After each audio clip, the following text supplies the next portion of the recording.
Childcare costs are soaring across the country in places where the cost of living is high, like Oregon, and in more affordable places like Oklahoma, where state data shows the cost of infant care has gone up more than a third since 2022.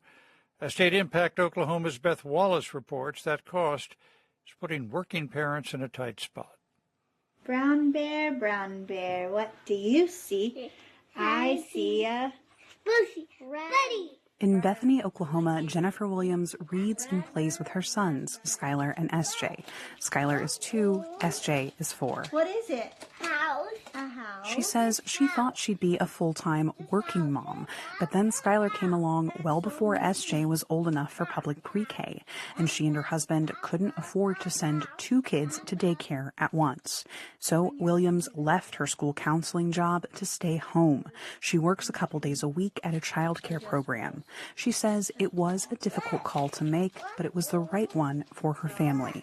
I guess now I can't imagine anything different, but it is hard to know that the choice is kind of made for me because of finances. Oklahoma is the 4th most affordable state to live in, according to U.S. News and World Report.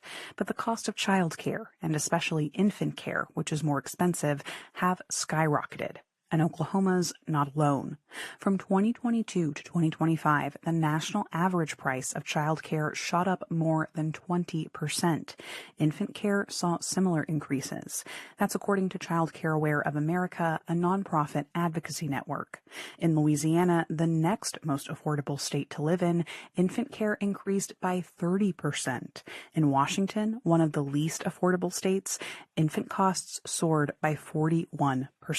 We saw a big jump in childcare prices a couple years ago. That's Ann Hedgepeth, former Senior Vice President of Policy and Research at Childcare Aware of America.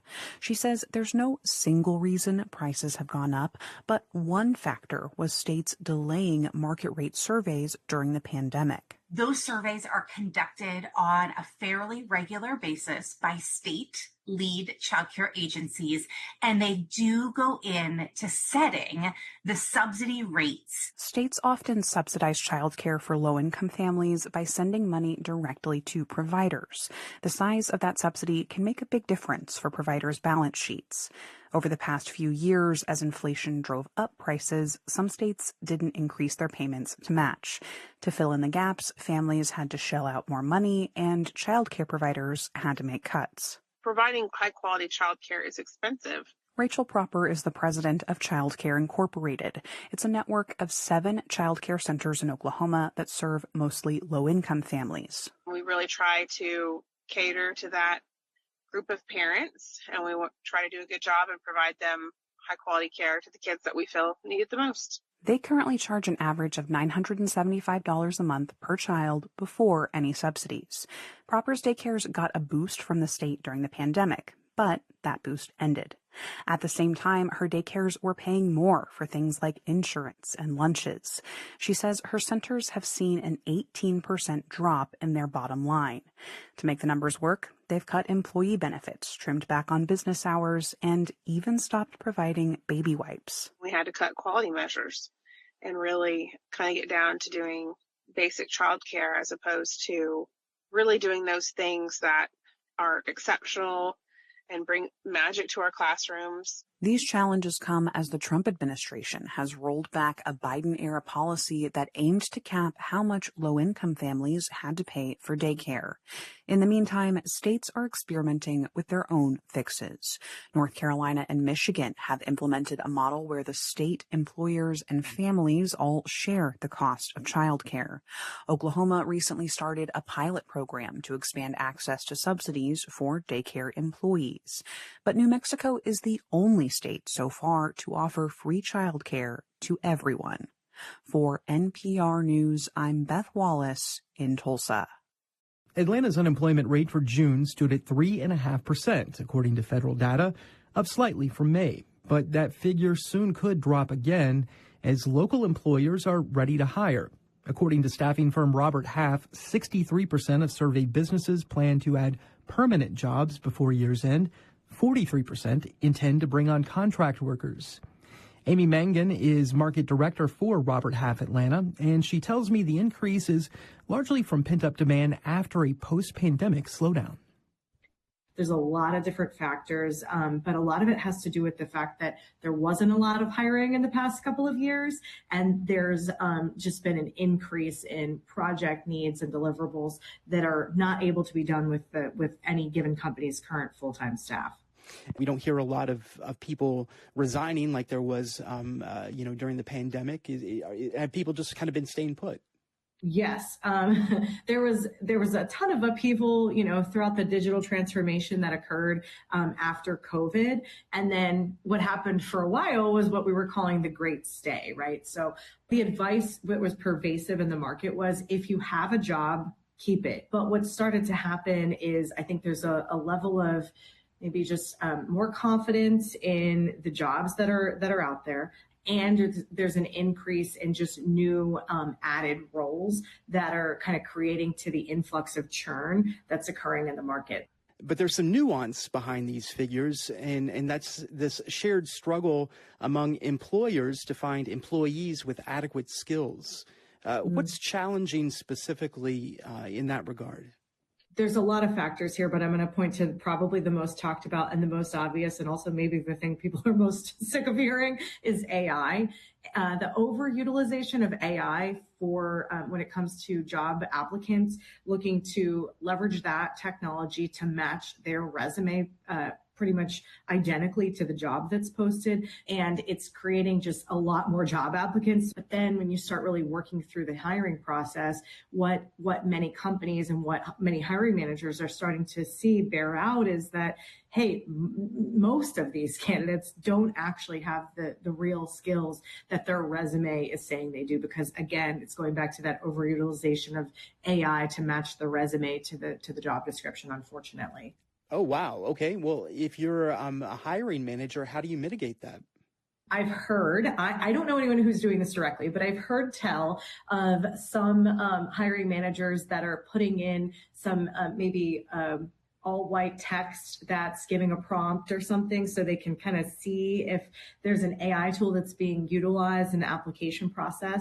A lot of companies are just circumventing the entire hiring process altogether and just going to trusted third-party resources. It's fascinating. I would have never guessed that AI would be the driver behind that. Yeah, it's really overcomplicated things, but in some ways, it's made it also exciting because, I manage the technology teams here at Robert Half, and AI adoption is one of the biggest driving factors of why our clients are hiring too. So it's kind of a double-edged sword to some degree. On the job seeker side, what advice would you give to someone to take advantage of this situation? A few things.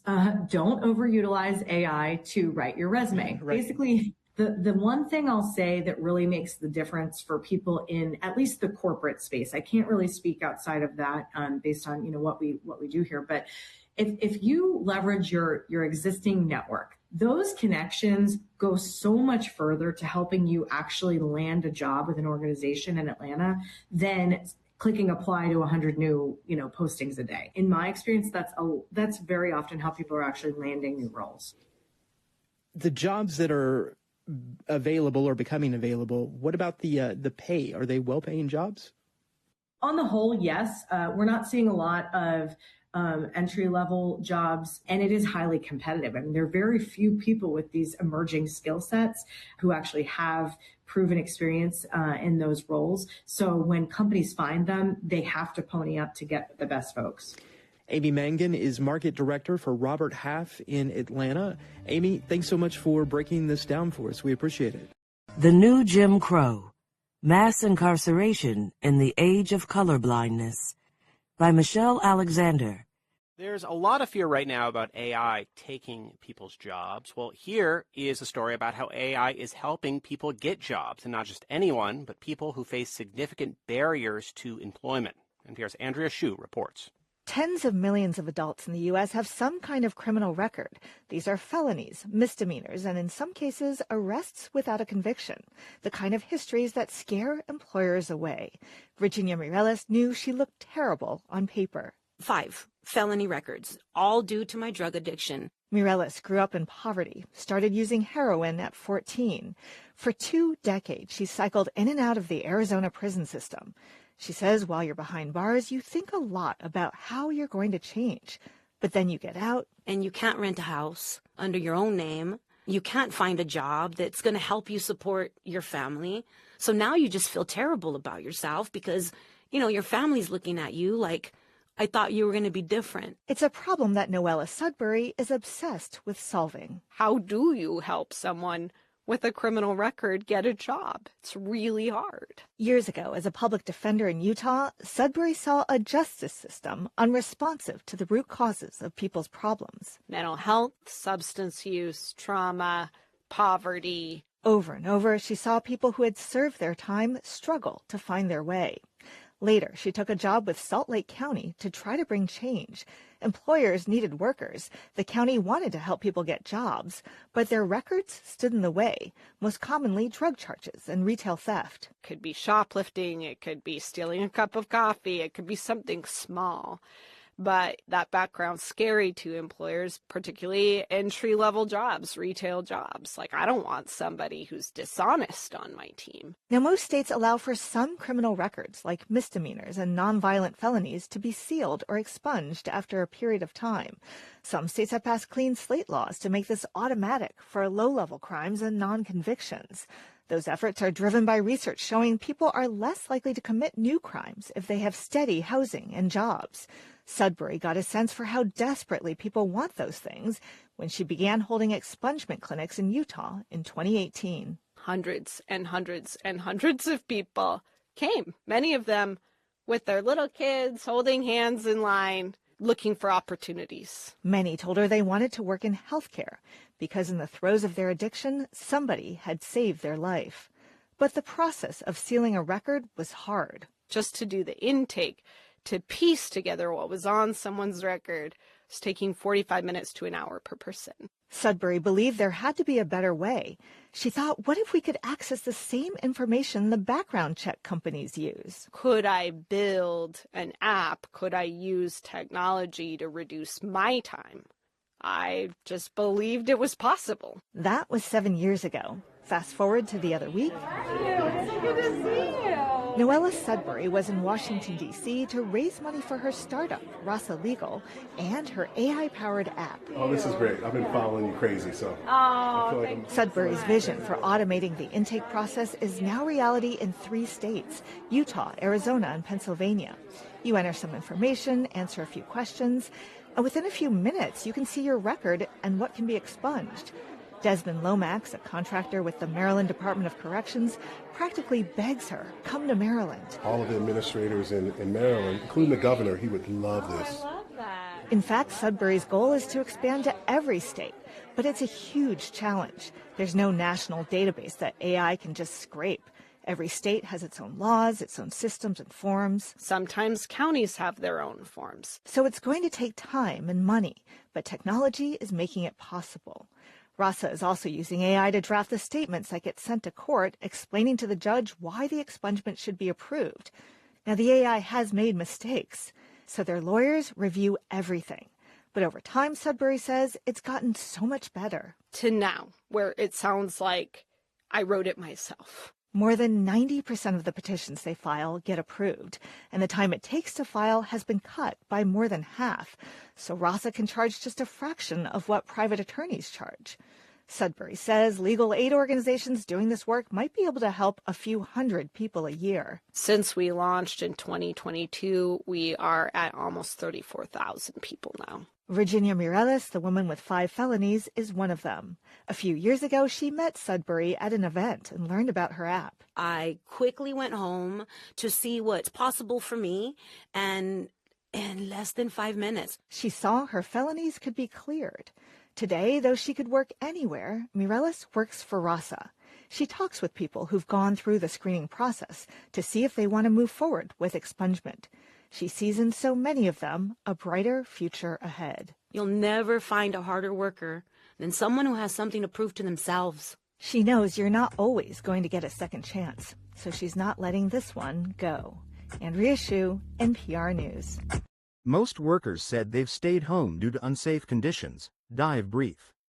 Hazardous conditions including storms, public disruptions, security issues and infrastructure failures have caused 74% of U.S. workers to avoid going to work, with 32% of employees saying disruptions caused workplace shutdowns or pauses, according to new data from Envoy.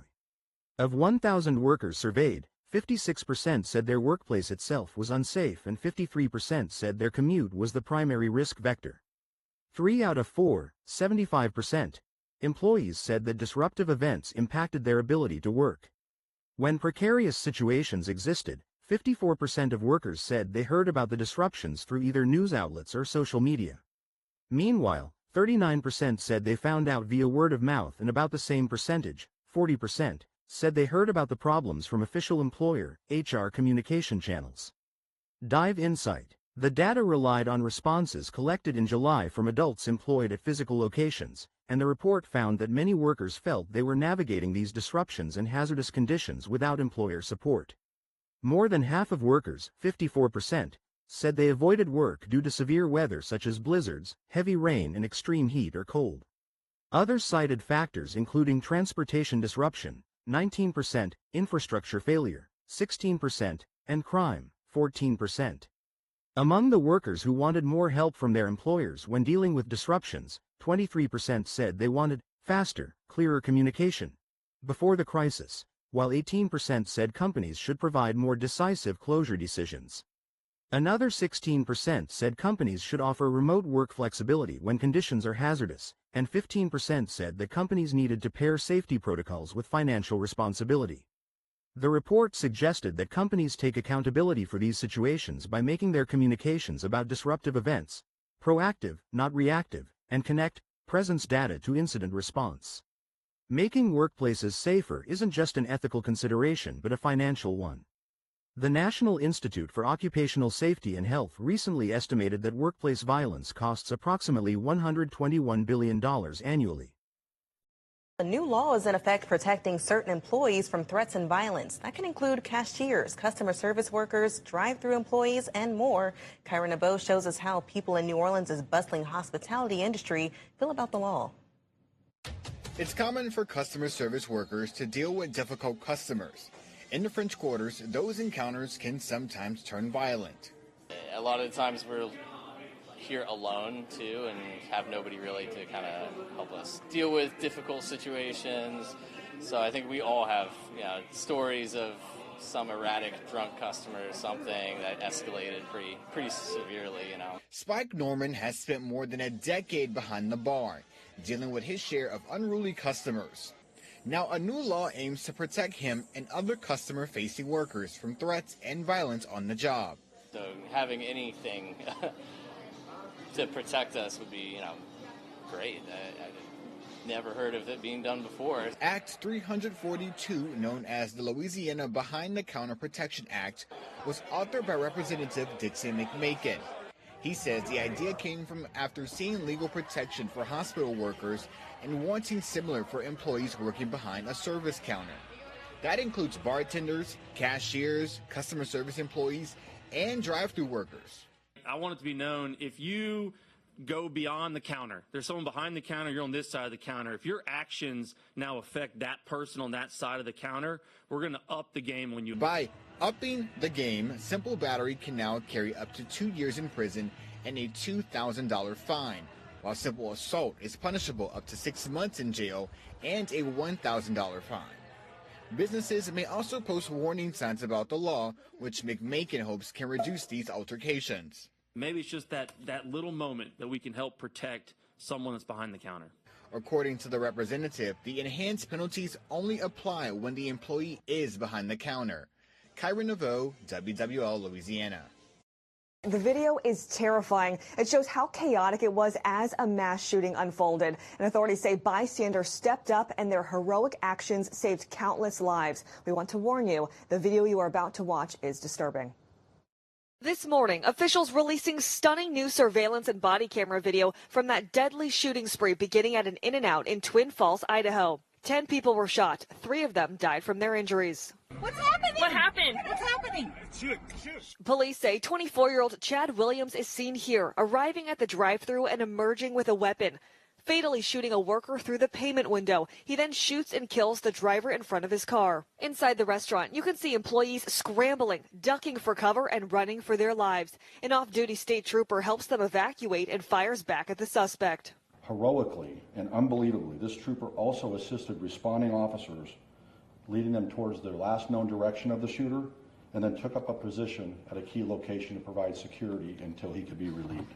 Authorities also commending Good Samaritans, including former Twin Falls police officer Austin James, who ran towards the gunfire and drew his own weapon, getting shot by the suspect.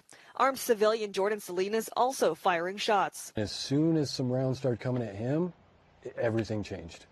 Immediately, all that bravado he had immediately crumbled. The gunman running to a nearby Tesla charging station where he shot 3 people, killing Dale Schultz. He then heads toward a visitor center where those inside are taking cover. Once the gunman exits, police say an employee bravely distracted him long enough for others to escape. To that young man, you are a hero. Your courage, your composure, your selflessness, and that moment likely gave others the time they needed to escape harm. Moments later, the shooter fires at the employee and runs away. Hey, police! Can you hear me? Okay, do you see a man? Where'd he go? That way? Police eventually coming face to face with the gunman. Hey! Show me your hands! The shooter died at the scene from a self-inflicted gunshot wound. Families in this area, what should have been a normal Saturday afternoon, dealt with the worst thing imaginable. Our hearts are with every victim and family that are now carrying the weight of this tragedy.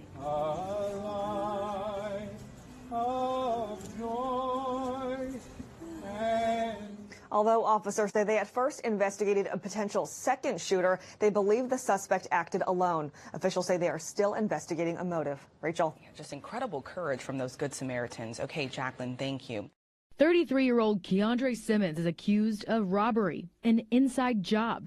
He faces charges of armed robbery, aggravated assault, and kidnapping. According to these court documents, Simmons called out of work at the Shake Shack at Kierland Commons around midnight on August 3rd, but showed up later that morning wearing a disguise and a black face mask. An employee told police he heard the delivery bell at the back of the store and opened up. Standing there was a masked man pointing a gun. Simmons allegedly forced the employee into the walk-in cooler, locking it using a latch that only employees would know how to operate, the records detail. Simmons then ordered the manager to hand over about $2,800 in cash, and after he got the money, Simmons reportedly locked the manager in the cooler too. Records say in those moments the employees tried to make a run for it. But Simmons came back, threatening them with the gun for a second time, rushing those employees into the office, destroying their phones, and then taking off. Kierland Security and the employees led police to Simmons 2 days later. And when asked why he did it, Simmons reportedly told police that he's going through a hard time and has children. He's being held on a $100,000 bond and is due back in court tomorrow. Reporting for Arizona's Family Tonight, I'm Stephanie Dupre. A man is now in custody accused of shooting and killing his coworker. This happened at a U-Haul in West Nashville. WSMV's Amber Jayant has more on what led up to the violence and the charges he's now facing. After being on the run for less than 24 hours, 23-year-old Devin Rice is now in custody. Crime tape surrounded this U-Haul store on Annex Avenue through the evening on Tuesday after a verbal argument quickly escalated to fatal gunfire. When I saw the police officers rush in, they had their hands on their weapons, so I knew there was something there. Officers found 56-year-old Frederick Lighton with multiple gunshot wounds. Police say Rice admitted to getting into an argument with his coworker over a drink, then pulled out a pistol and began firing shots before running out of the store. The ambulance came over and then we saw somebody rolled out to the ambulance and they were working on him like it was pretty serious. The man did not survive. It's like you never know. It's like it's just, somebody could get that upset to shoot somebody multiple times and take their life and then mess up your whole future too. It's just, you never know. Today, this U-Haul store remains closed with this sign in place apologizing for the inconvenience, along with a number if you need help with a reservation. After the shooting, police searched this area, Thunderbird Drive, looking for the gunman, leaving some in the neighborhood concerned. But now many are relieved that Devin Rice has been caught. The crime here in Nashville is getting really bad. Police need to do a better job getting the guns off the street because there's a lot of shootings in Nashville. A spokesperson for U-Haul says they are saddened and shocked by what occurred. Team members are not allowed to be armed at work. Rice has been charged with criminal homicide. In West Nashville, Amber Jayanth, WSMV4. Topping your news leader at 4 today, court documents show a deadly shooting between two HVAC workers yesterday stemmed from an argument that led to a fight. Ashton Williams is accused of killing his co-worker, Larry Swindle, in Midtown yesterday. Thanks for joining us, everyone. I'm Alex Coleman. And I'm April Thompson. Those who live nearby tell WREG's Raven Copeland this tragedy could have been prevented. Two HVAC trucks remain in this Midtown neighborhood just a day after Memphis police say an HVAC worker shot and killed his co-worker on the job in broad daylight. Court documents reveal new information about Tuesday's fatal shooting in the 1000 block of Roland Street. The affidavit shows that a little after 11 a.m., a homeowner called Memphis police and told them that an argument between two C.O.W.S technicians ended in gunfire outside his home. According to an affidavit, the victim, Larry Swindle, was shot by his coworker, Ashton Williams, who allegedly confessed when he spoke to the homeowner and called 911. Swindle was taken to the hospital and later died from his injuries, while Williams was taken into police custody. That violence got transported here through some workers. This is an elementary school, a really good one right there, Rosdale Elementary. You know, there's some good people on this street. The man that with the gun had the gun, shouldn't have had a gun. Don't nobody need a gun. And the way they got the system now, they shouldn't have let anybody have a gun. According to court documents, Williams told investigators he argued with Swindle, who allegedly punched him and threatened him. Williams also alleges that when he went to sit inside the HVAC van, Swindle attempted to hit him again, which resulted in Williams shooting him. Those who live nearby say this incident should not have resulted in gun violence. They got to have the thought in the mind that not to buy the gun and go back to fist fight. Take your booty whooping. Take your booty whoop and go home and try again tomorrow. Now, hopefully, we will have more intelligence and understand that it's a better way to resolve conflict than with a bullet. During the investigation, Memphis police determined the gun Williams used in the shooting was reported stolen in South Haven in 2022.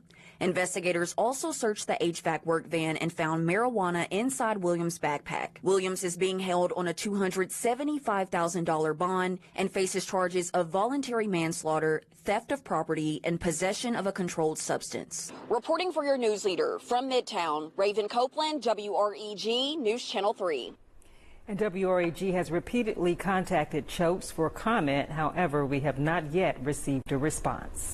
A Costco employee in Washington is accused of intentionally mowing down a coworker with his car after flying into a rage over a woman, according to a probable cause affidavit obtained by Oxygen.com. Tyler Sorensen, 22, has been charged with second-degree murder in connection with the death of Jonathan Langdon, according to King County court records viewed by Oxygen.com. It is unclear whether Sorensen has entered a plea. Sorensen told police that as he was leaving work on July 31st, he witnessed Langdon hug a fellow co-worker whom Sorensen claimed was his ex-girlfriend, according to the affidavit. Sorensen then texted a photo of the pair to friends, writing in a message viewed by police that said, quote, "Always told me he was just a friend. My blood is boiling."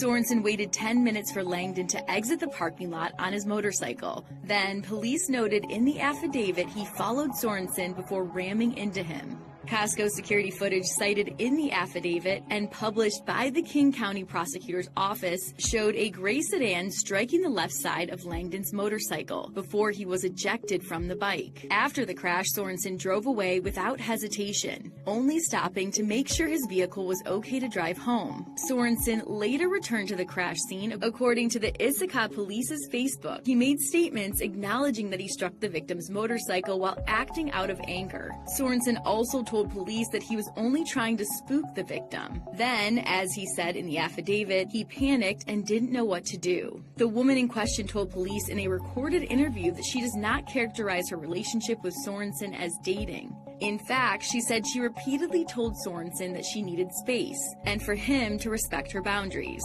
Sorensen was arrested and booked into the King County Jail and is being held on a $2 million bail, court records show. He will next appear in court on August 27th. Sorensen's attorneys did not immediately return a request for comment from Oxygen.com, and a spokesperson for Costco could not be reached. Context of white supremacy. Gus T. Renegade in for another broadcast, hopefully to share constructive information on the global system of white supremacy, information for non-white people, victims of white supremacy. Today's date, Thursday, August 13, 2026. So I have been told. Our weekly broadcast back after missing last week. We were supposed to broadcast last Wednesday. We were supposed to do our switcheroo and all that, and Gus T got sick and couldn't do any of it, so we didn't even have our broadcast last week, but back in effect for this Thursday, normal time slot, 8 p.m. Eastern, 5 p.m. Pacific, not for spectators, particularly if you have figured out how to make sure you don't get ran off the road in a jealous rage from your coworkers, shot, punched, any of the above, same thing. Unfortunately, we've been saying, it seems like for the entire calendar year, if you have figured out these are some specific behaviors, things to do, things not to do that seem to minimize conflict in the workplace, make sure I get through my work week, my work career. Had 10 fingers, 10 toes, 2 eyeballs when I started. I want all 22 when this here thing is all done. End of the work week, end of the career. If you have figured out employee safety and then the raises and all the rest with that, grand. But hey, workplace safety is a big one. Let us know. The number 720-716-7300. The code 564-943 pound. Press star 61 if you would like to participate. Number again, 720-716-7300. The code 564-943 pound. Press star 61 if you would like to participate. Before I give out the email, man, I'm still recovering. I'm maybe 91% healthy, a little bit more to go, almost there, feeling way better than I felt this time last week, and even way better than when we broadcasted this past Sunday. Monday, pardon. Before I give the email, I got up out of my sick bed to check the regular snail mail because I'd been down, and oh my goodness, got my letter from the Central Intelligence Agency, CIA. Jesus Christ, can't be staying in the sick bed, got serious things to address, absolutely. The email, untiljustice@gmail.com, untiljustice@gmail.com. Let us know if you have workplace racism, things related to labor.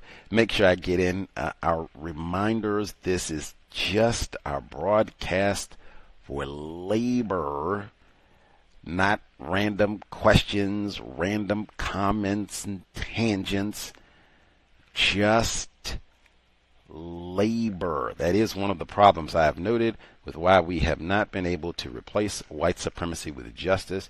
We have very poor focus, very easily distracted, can't just stay focused on what are we supposed to be doing here. We top all it. This is just labor. Thank you. Now, some of the tidbit, or I guess even before I get to the reports that we heard at the beginning, the great Dr. Kamal Kamban, he said on this broadcast repeatedly, and he practiced, talked it, walked it better. He said, if you go out, you go to the bank, you go to the post office, if you go to the airport, whatever it is, and you get quality service, write a review. It can be online. Write a letter. Dr. Kamban was a big fan of the letter. Now, obviously, he was a little bit older. I will say, 2026, I found that you can get often very quick response via social media, emails, things that, I mean, it can be instantaneous for some businesses because they don't like that publicity. If you go online and publish, if you have a problem, that sort of thing. Conversely, you can do the same thing if you get quality service to really, hey, I just want to acknowledge such and such an employee, especially if you got their name at this location, was phenomenal, super helpful, and blah, blah, blah, and all the rest of it. Like, that can carry a lot of constructive weight for that employee, get them a raise, or Dr. Kamban would say, at minimum, they might have been coming in to fire Lakeisha today. But then you put that post up about how wonderful and competent and professional and courteous Lakeisha was to you and helpful and got that order on through. You put that post up or you write that letter in, and man, we're going to fire old Lakeisha today. I said she did pretty well. I guess we'll give her 6 more months. Dr. Kamban said that they might come back and fire you 6 months from now and do it for Black History Month so they get extra giggles. But that's 6 months that you would not have had. A little bit more time to plan, squirrel away some money so you can make other arrangements as opposed to, dang, I'd have been out of here today. Any opportunity that you can to do that, take advantage. That is something I've tried to do repeatedly, particularly Black employees. I'll do this for non-white people, period, if they're professional, just because professional, courteous, helpful, just because I am treated in such poor regard all the time. White people, non-white people, people classified as Black with 8 great-grandparents classified as Black, born in Georgia. Even then, I'm still treated very poorly, so I try to do that. Gus T had to go to the god-awful downtown post office in Seattle. For people, we were talking about the Bite of Seattle shooting that happened a couple weeks back. That is walking distance from the Bite of Seattle shooting, the downtown post office. I suspect it's less than, I know it's got to be less than a mile. I'd have to do the distance calculator, but they walked it. Super Bowl parade, they walked it. Anywho, I went down there. I hate going downtown. It's so dangerous and just, forever, I've hate going downtown. So I'm got my head on a swivel at the post office. I can mail my important court-related documents and such, get all my packages together. And I've had a bad experience at the post office where there can be nasty and such there. But today, Black female was working at one of the more dangerous locations in the city in my regard. In fact, even how dangerous is this location, downtown post office, 3rd Street. It's so dangerous. It is, I just said it's walking distance from the Bite of Seattle shooting that just happened underneath the Space Seattle Center. This post office is about 2 blocks from the McDonald's that I talked about when I was in LA. Black male down there with asthma. He said, oh man, I grew up in Washington State, and he told me, you're not no real Seattleite. You don't live in no Seattle. What's the ghetto McDonald's? And I said, you mean the one on 3rd downtown? He said, oh, okay, you're a real Seattleite. That McDonald's that I guess at one point was known as the ghetto McDonald's, now they got a newspaper article from this year. That McDonald's is known as McStabby's. I didn't make this up. It's in the newspaper, Seattle Times. They had a big article about the long history of the danger of this McDonald's location and employees who work there being stalked. And I cannot imagine this location working, and let's say the store closes at midnight. Like, are you serious? You got to come out at the midnight hour and walk through that? Oh my God. I'm not surprised at all. It sounded like a total nightmare horror experience. Particularly, you're working there for fast food. Oh my Lord. I think they even said that they closed down the seating area. Like, ain't gonna be no more hopping over the whatever. I guess they had so much of that and all the other dangers that I think you can only get your food at the window. Now, I will confess, hey, I did not go to McStabby's today. I do not eat McDonald's food. And I really do not make no field trip to go by and confirm, like, can you go sit down and get you chicken McNuggets or McMuffin or whatever? Like, man, I was trying to get the hell away from the post office and all of that as soon as possible, which I did safely. But, man, I think I have to go back and reread. They even closed down the seating section. It's so bad. It's just drive through. They throw your Big Mac out the window, take your money, and, keep it moving. Keep it moving. McStabby's. I never heard of a McStabby's. But that's about 2 blocks, literally. I think you can visually see it from the post office, the McStabby's. So the black female is working at the post office in the midst of all of this danger. She was so professional, so courteous. She was pretty cute too, but super professional and courteous. On top of that, made sure that I got my packages done and even hooked me up with some extra information to save money to get my certified packages delivered, where I didn't have to give Whitey a few extra nickels in the process. Just super duper helpful. And they have the little survey on the receipts that I have to make sure that I hook her up and tell them she was professional, courteous. She even, normally when you go to the post office in person and they confirm the address, I have to flip the package around or have the address, wherever else on my phone or whatever, so that I can confirm.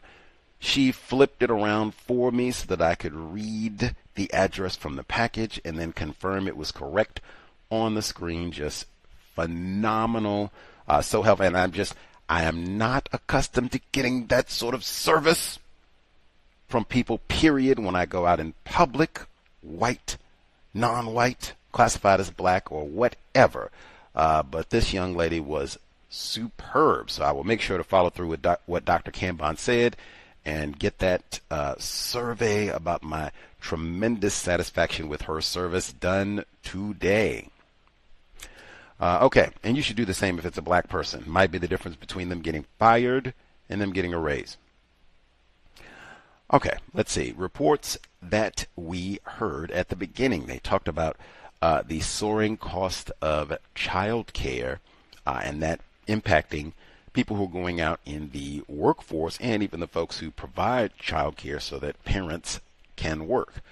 I do not have offspring, but this has been something they have talked about for years. Even President Trump had talked about, oh man, we're going to look out parents, do something about this childcare problem and make it more accessible, more affordable, and get supplements for people who, don't have as many resources and all of that. Talking about some of these supplements disappearing. And they were talking about the impact on some of these folks who provide the child care. We can't even do baby wipes anymore. We got to cut back on everything and just do the basics of supervision and child care. I was also thinking that is probably going to impact salaries for staff, and you end up having a lot of non-white people who work at these child care facilities. I would suspect that would impact staffing, maybe even cutting staff, so you have fewer people, to keep an eye on the little folks during the daytime. I could see that impacting a lot of non-white people as well, especially, I think, as my understanding, some of these facilities don't exactly make tons of money. It's not like they're going to challenge Bill Gates or anything, Jeff Bezos. That some of these facilities, if they're not getting supplements and the rest of it, might be difficult for them to even stay in business, especially if they're non-white, fewer resources to begin with.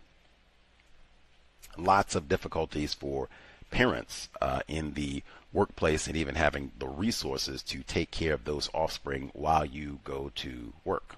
One of those where I would say for some people, they've said their code is having grandparents who are old enough that they have retired, that they have the free time that they could take on that responsibility of looking after the young children in the daytime if they have the health and are in proximity. That's one of those things that you can plan out. I know some people have planned it out so that the grandparents either live in the same house or at least you live in close proximity to the grandparents, so that that's an easy one. You can just swing by and pick them up. That way they are still with attempted relatives, family members, as opposed to having to go to that sort of daycare facility, and maybe you can afford it, maybe not, and all the rest of it. Let's see. The segment on Atlanta, and specifically they were talking about they are hiring, but the difficulty in finding candidates who actually have the skills to match with the job. They said that, I guess, having both ends, more AI, so using AI to go through all these applications to see who actually has these skills, and then more people are using AI to generate their resume and fill out the applications to tailor what they say to what the job description is. But then I guess it's being found out that a lot of these folks have lied. We talked about that before. Do you lie on the resume, claim that you have skills and such that you don't have? I think we heard from a lot of people who said no. I know I personally said I wouldn't feel comfortable doing that. I feel like I'd be discovered as a fraud and maybe penalized for that. I don't know if I'd be able to pull that off as easily, but we talked about that. So they're saying, I guess they're getting lots of candidates who do not have the needed skills to hire for the positions that they have. Mr. Fuller and others have said constantly be in a learning position so that you can get some of those skills to increase the likelihood of getting hired. That also might be something to think about with that resume. Now, they said, hey, don't over rely on the AI in the construction of your resume. Like, you still, want human input, not just the whole bot did this whole thing and bam, you put it together. I guess they're having, and I have seen where they have more and more technology to try to detect, did a bot do this? Did a human do this? Make sure you have some human element to the construction of your resume. They said within that report that the network remains more important, more powerful in obtaining a job than the perfectly curated resume. I'm not surprised to hear that. Just to me, that is a euphemistic way of saying cronyism, nepotism, white supremacy, racism. We're not going to look at these old funky resumes anyway. That really, Jeff Epstein, they had a big story about that this week in some of the schools where one, he worked at a school where he did not, what I just said, he didn't have the credentials to work there, but he's white, whatever. And then access that he had to other schools, children, and more of his sexual abuse criminal activity, just uncovered this week. But that sort of thing is widespread, where for white people, the resume doesn't count. Your skills don't count. It is only for non-white people. And then even for many non-white people, system of white supremacy, you could have a great resume. You wrote it yourself, no AI help. Great work history and resumes, and you're valedictorian, and they still, got my nephew. He's not the sharpest knife in the drawer, but my nephew. Let me give him a chance. He's going to need a little hand holding. Bring him in. Give him a few years. He'll get it. It's lots of that sort of thing. Lots of years, decades, really. System. That's what the whole thing is about. Why we talk about nepotism and cronyism all the time.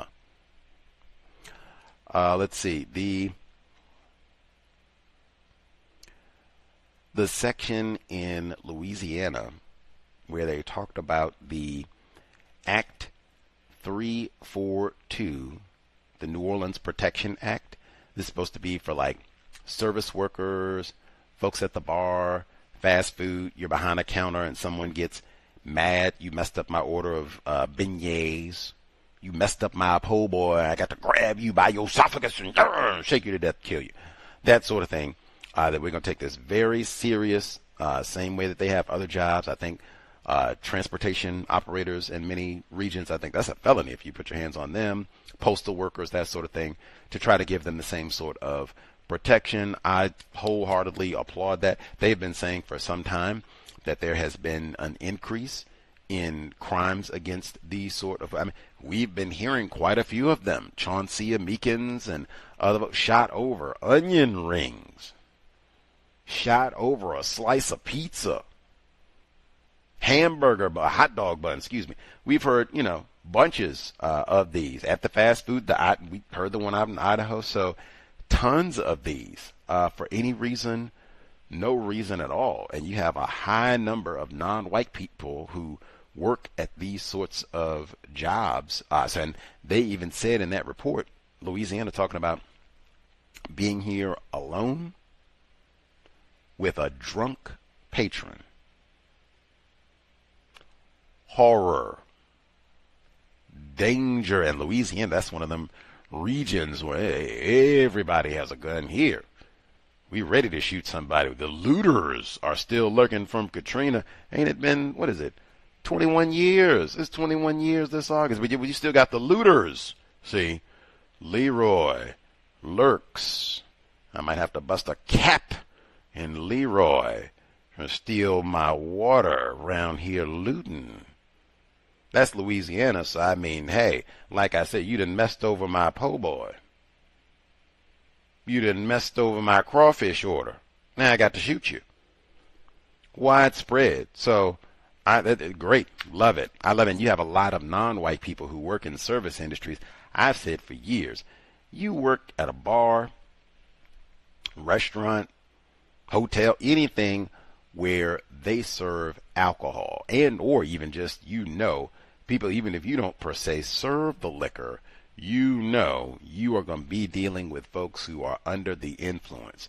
You need to have a whole different code because that conduct is going to be very different, or at least it should be very different and substantially more dangerous than the way that people generally conduct themselves in an office type setting when they are sober, lucid, at least pretending I'm going to behave myself in a correct manner while we're in the workplace.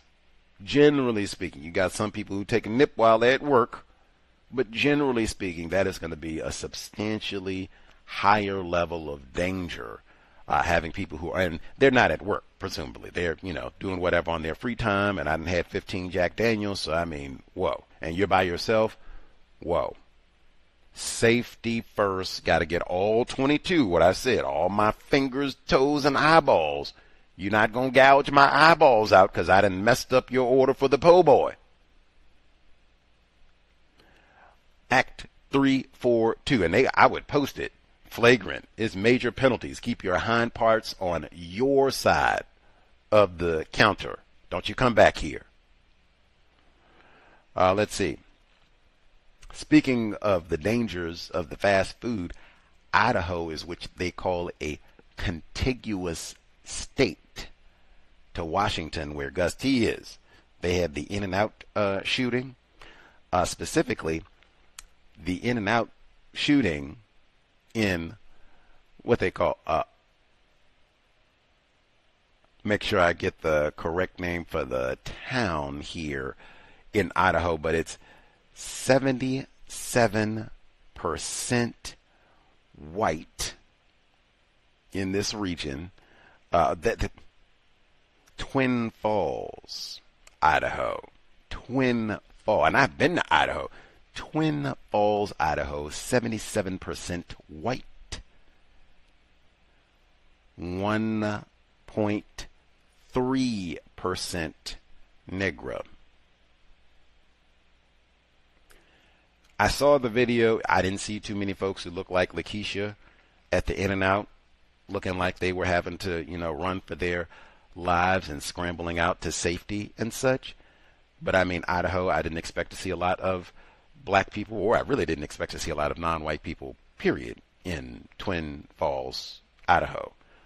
But that notwithstanding, if you work at a fast food place, I would look at that video. Hopefully, we never have anything like this happen.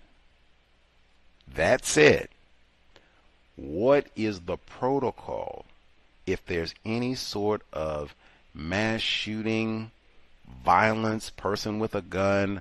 What are we supposed to do? Like, get that protocol immediately. Are we supposed to go hide in the freezer?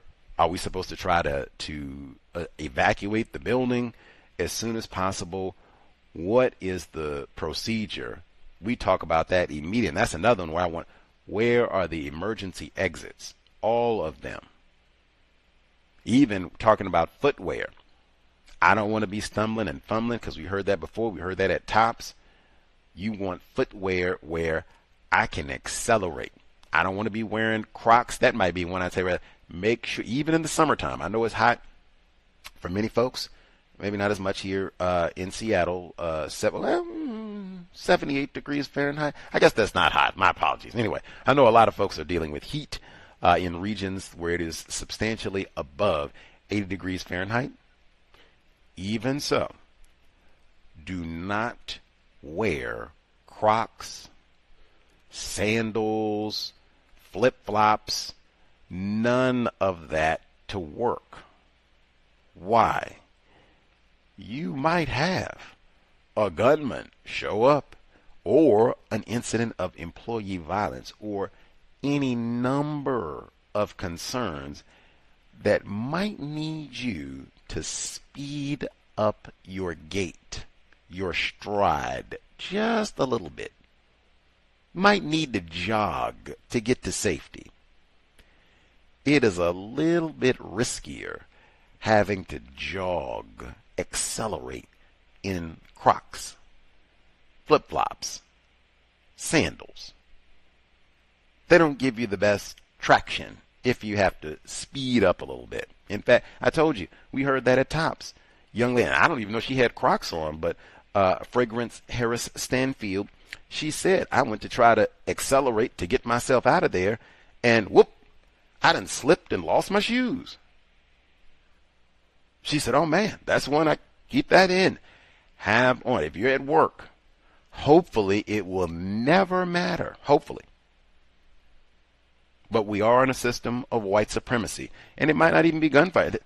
There have been known to be fires sometimes, known to be earthquakes sometimes, lots of things beyond even gunfire where you might have to walk a little bit faster. You want appropriate footwear to do so, and so you'll have some traction, so you're not slipping and flailing and falling and all the rest of it, so you can get out. And I would say again, talk to HR. If I worked at a fast food place or what have you, look at that In-N-Out video. What is the procedure? There have been enough of these incidents and shootings and all that, and they got to have laws passed in Louisiana and such. What's the procedure if something tragic should happen here? This is what we should do. Go hide out in this room. Is it bulletproof? What have you? They got, a hidden space downstairs. We can go and bolt the door and bam, we can hide out, call for help and all the rest of that. Should we try to get out, flee, get as far away from the facility as possible? What's the procedure? And then you can adjust accordingly if they say something that seems like it's not going to be in the best interest of your safety. Make sure you can operate the emergency door too. Important. They had the segment,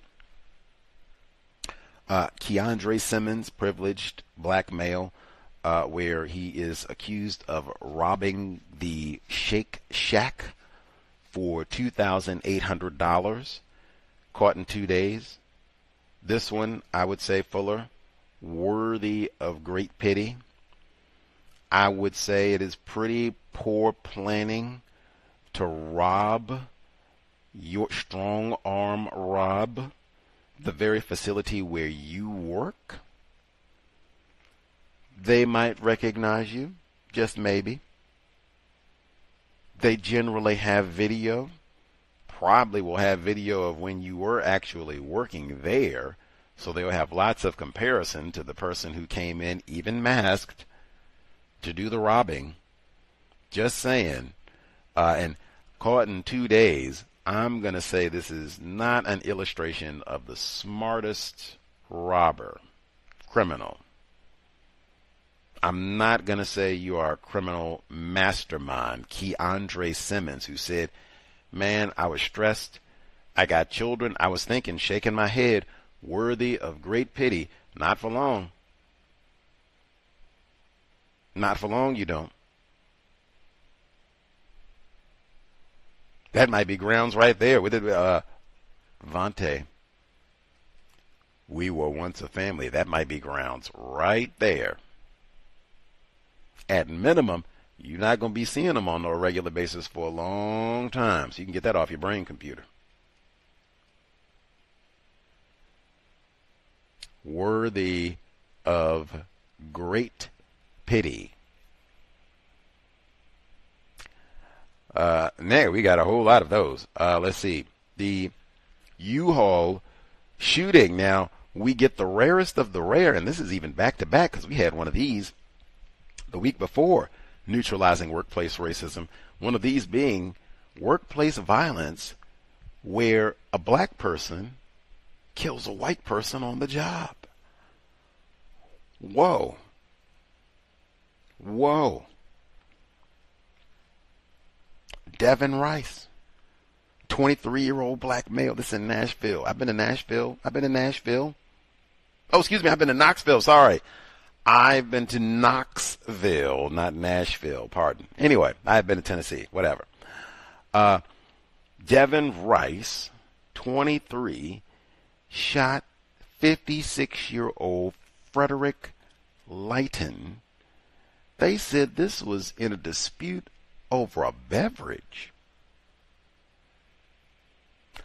I need a lot more detail. Like, this is one, I'm going to have to pay it. Like, when does this go to trial and all that? Like, over a beverage? What do you mean over a beverage?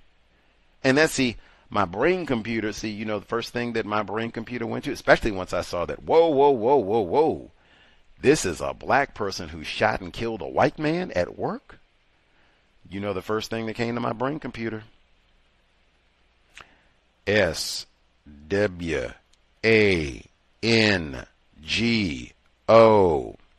That's what I thought. And then, the second thing? When I was in Milwaukee last summer, that white man at the so-called county fair, he was sneaking, I think it was super glue, in his co-worker's beverage, and they got him on camera. He was pouring in, and she was getting sick and didn't know what it was, and then looked at the video footage and said, hey, he putting the monkey glue in my beverage. And they arrested him and charged him. That's the second thing that I thought of. I said, what exactly was the nature of the quarrel over the beverage that led to a 23-year-old black male shooting and killing a 56-year-old white man? You drank my water? I didn't just bring regular old tap water. I had Evian, and you didn't, put your dirty lips on it? What was the nature of the tussle over the beverage? And like I said, did he swango? What my brother said, did you pee in my 7-Up? No, Freddie. Let's tell the truth. Did you pee in my 7-Up? Now, I would have to see what the nature of the tussle all this was. If this was just you say you like Pepsi and I like Coke, and this led to a shooting, Jesus Christ, that's worthy of great pity. If this is did you pee in my 7-Up?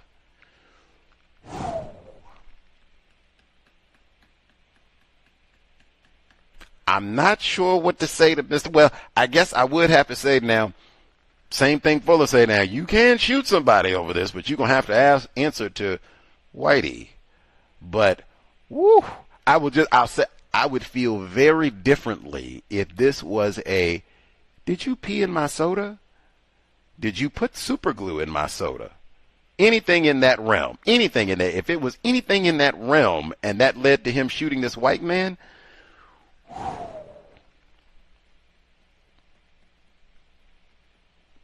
I don't know if I'm going out to protest and put signs up to cheer for Mr. Rice, but it would definitely change my thought process. I would not call him a pitiful black male if it was him responding to anything in that nature. Anything in that nature.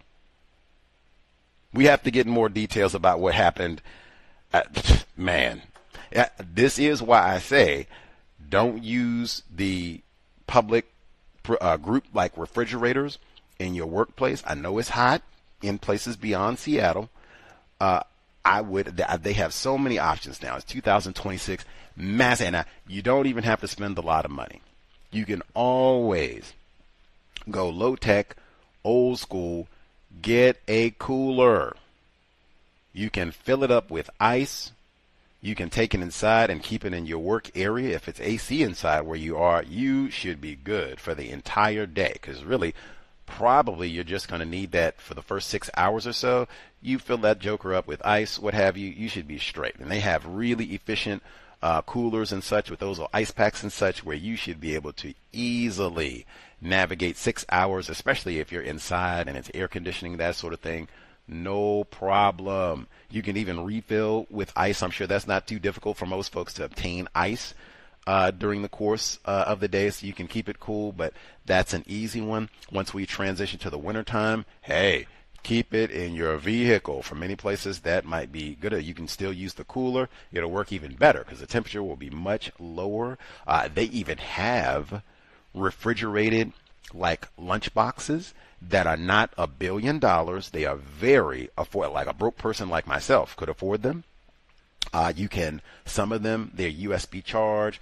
They can plug in, but they'll hold temperature easily for your 8-hour workday. So you can have like a beverage, and they're portable. It's not, massive refrigerator, but it's small, like a lunchbox. You could put in, your lunch, whatever you're going to eat, beverage, snack, your little fruit in there. Keep it nice, chill, and ready to roll, but do not use the group refrigerator. And I'd say be careful about your food in the workplace just in general, because I've seen lots where people will steal your food, molest your food, poison you, all of the above. So I've said to keep your food in the trunk, keep your lunch in the trunk. You can keep all of your items with you at your desk or work area. That way you can keep an eye on your property and not using the public refrigerator, just things like that. Knowing I am not working with brothers and sisters and friends and homies. I'm working with people who might swango me, even if they are classified as black. Let's see. But they also said, importantly, they said Devin Rice, this is the U-Haul shooting still, Nashville, employees are not allowed to be armed at work. That's something you want to know. Can we be armed at work? And even, hey, policies say we can't be armed. Who's going to check me? How do you know? I'm strapped on my ankle, and what? And that might be the case for lots of people, but I still want to know what the policy is. And then we go from there. But that is one to keep. That's why I said I would keep that in mind. I would have a lot less to say. And going back to those pranks, because we heard that, I think that's what we talked about when we did our last Neutralizing Workplace Racism. Michaela Henderson putting boiling water on a black male's nether regions. All that started with a prank. You didn't move my shirt and I move your phone. Now I got to boil your genitals. Ain't no horseplay in the workplace. If that's what this was, I don't know. But ain't no horseplay and moving your lunch, and I done moved your beverage and moved this and moved that, and now we got a shooting and I got to throw scalding water. We're here to work. Let's get the extra information on Devin Rice to see what happened here. Beverage. Next one, Ashton Williams. This is the HVAC shooting in Memphis. Now, unfortunately, this is the same old reliable black culture. Black male, privileged Ashton Williams shoots privileged black male, 35-year-old Larry Swindle. That is the same old typical about what you can expect. How did this start? Who knows? They had some sort of disagreement, conflict. That's typical black males. And this was in Memphis. I think we were right down the road. We were talking about Tennessee. That's where Michaela Henderson boiled that black male's genitals at. See? And that was at the Taco Bell. See? I said, Reverend Dr. Martin Luther King rolling over in his grave. FBI informant ME338R Ghetto, otherwise known as Ernest Withers, rolling over in his Memphis grave. Shooting black male co-workers at the HVAC, the C.O.W.S HVAC, they do the air conditioning installations and such. They done got into a physical argument, said Larry Swindle and socked Ashton Williams, punched him 2-3 times. Ashton Williams said, you don't sock me and embarrass me in the workplace. I got to take out my pistol and shoot you. Next to a school with a lot of black children. We ain't going to install no more air conditioning. You done insulted my pride. Pow, pow. And left old 35-year-old Larry Swindle laying in the street. Again, I say, if you work with black people, these are not your brothers and sisters. I say, this right here is black culture. You work with black people, hey, I'm not going all chummy, my black brother, and we're going to have all these secret handshakes and talk all about your family, and you talk about my family, and we're going to go hang out together, and boy, we're going to get some tickets, we're going to go see them Titans, boy, we're going to go see them Grizzlies, boy, it's going to be that. Hey, no. I don't assume that we talk all about Ernest Withers and being a fink and what he spied on Dr. King with it. No. We're going to be professional, courteous. We are not brothers, sisters, cousins, homies, friends. None of that. Might not even. Shh. Are you packing heat? That might be one to ask. You armed? Oh, okay. I didn't check him, so I don't know. He might lie. No, and we're not talking about what you think the Titans going to do this year. I don't really watch the NFL. Told you I don't talk about no football. We're not going to talk about that because that lead to violence too. What you think, University of Memphis? I don't keep up with all the sports. And, we just stay focused on the job. We're not talking about politics, not talking about Obama. What you think about President Trump? I don't know how all of this started. Have to get more details. Did you touch my soda? You played a prank on me? You called me a name? I will say they did include one of the charges for Ashton Williams in addition to shooting and killing privileged Larry Swindle, black male. Cannabis. Uh-oh. You all think the old wacky tobacco, you think that had some relation, significance in why these black males had conflict?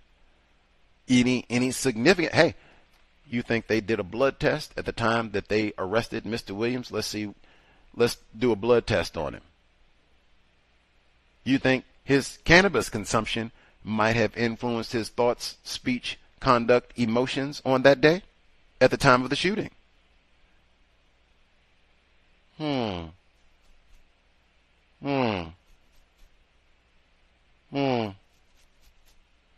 That is a part of the charges. They did mention that in the report. I would be very curious to see what was the source of the conflict that led to the physical altercation first and then the shooting. I can't stress enough, do not fight your coworkers. Even if you got a black belt, you got some MMA skills, you've been out, did some boxing, you know how to do that shoulder roll, come back, pow, with the jab and the uppercut. Even if all of that is true,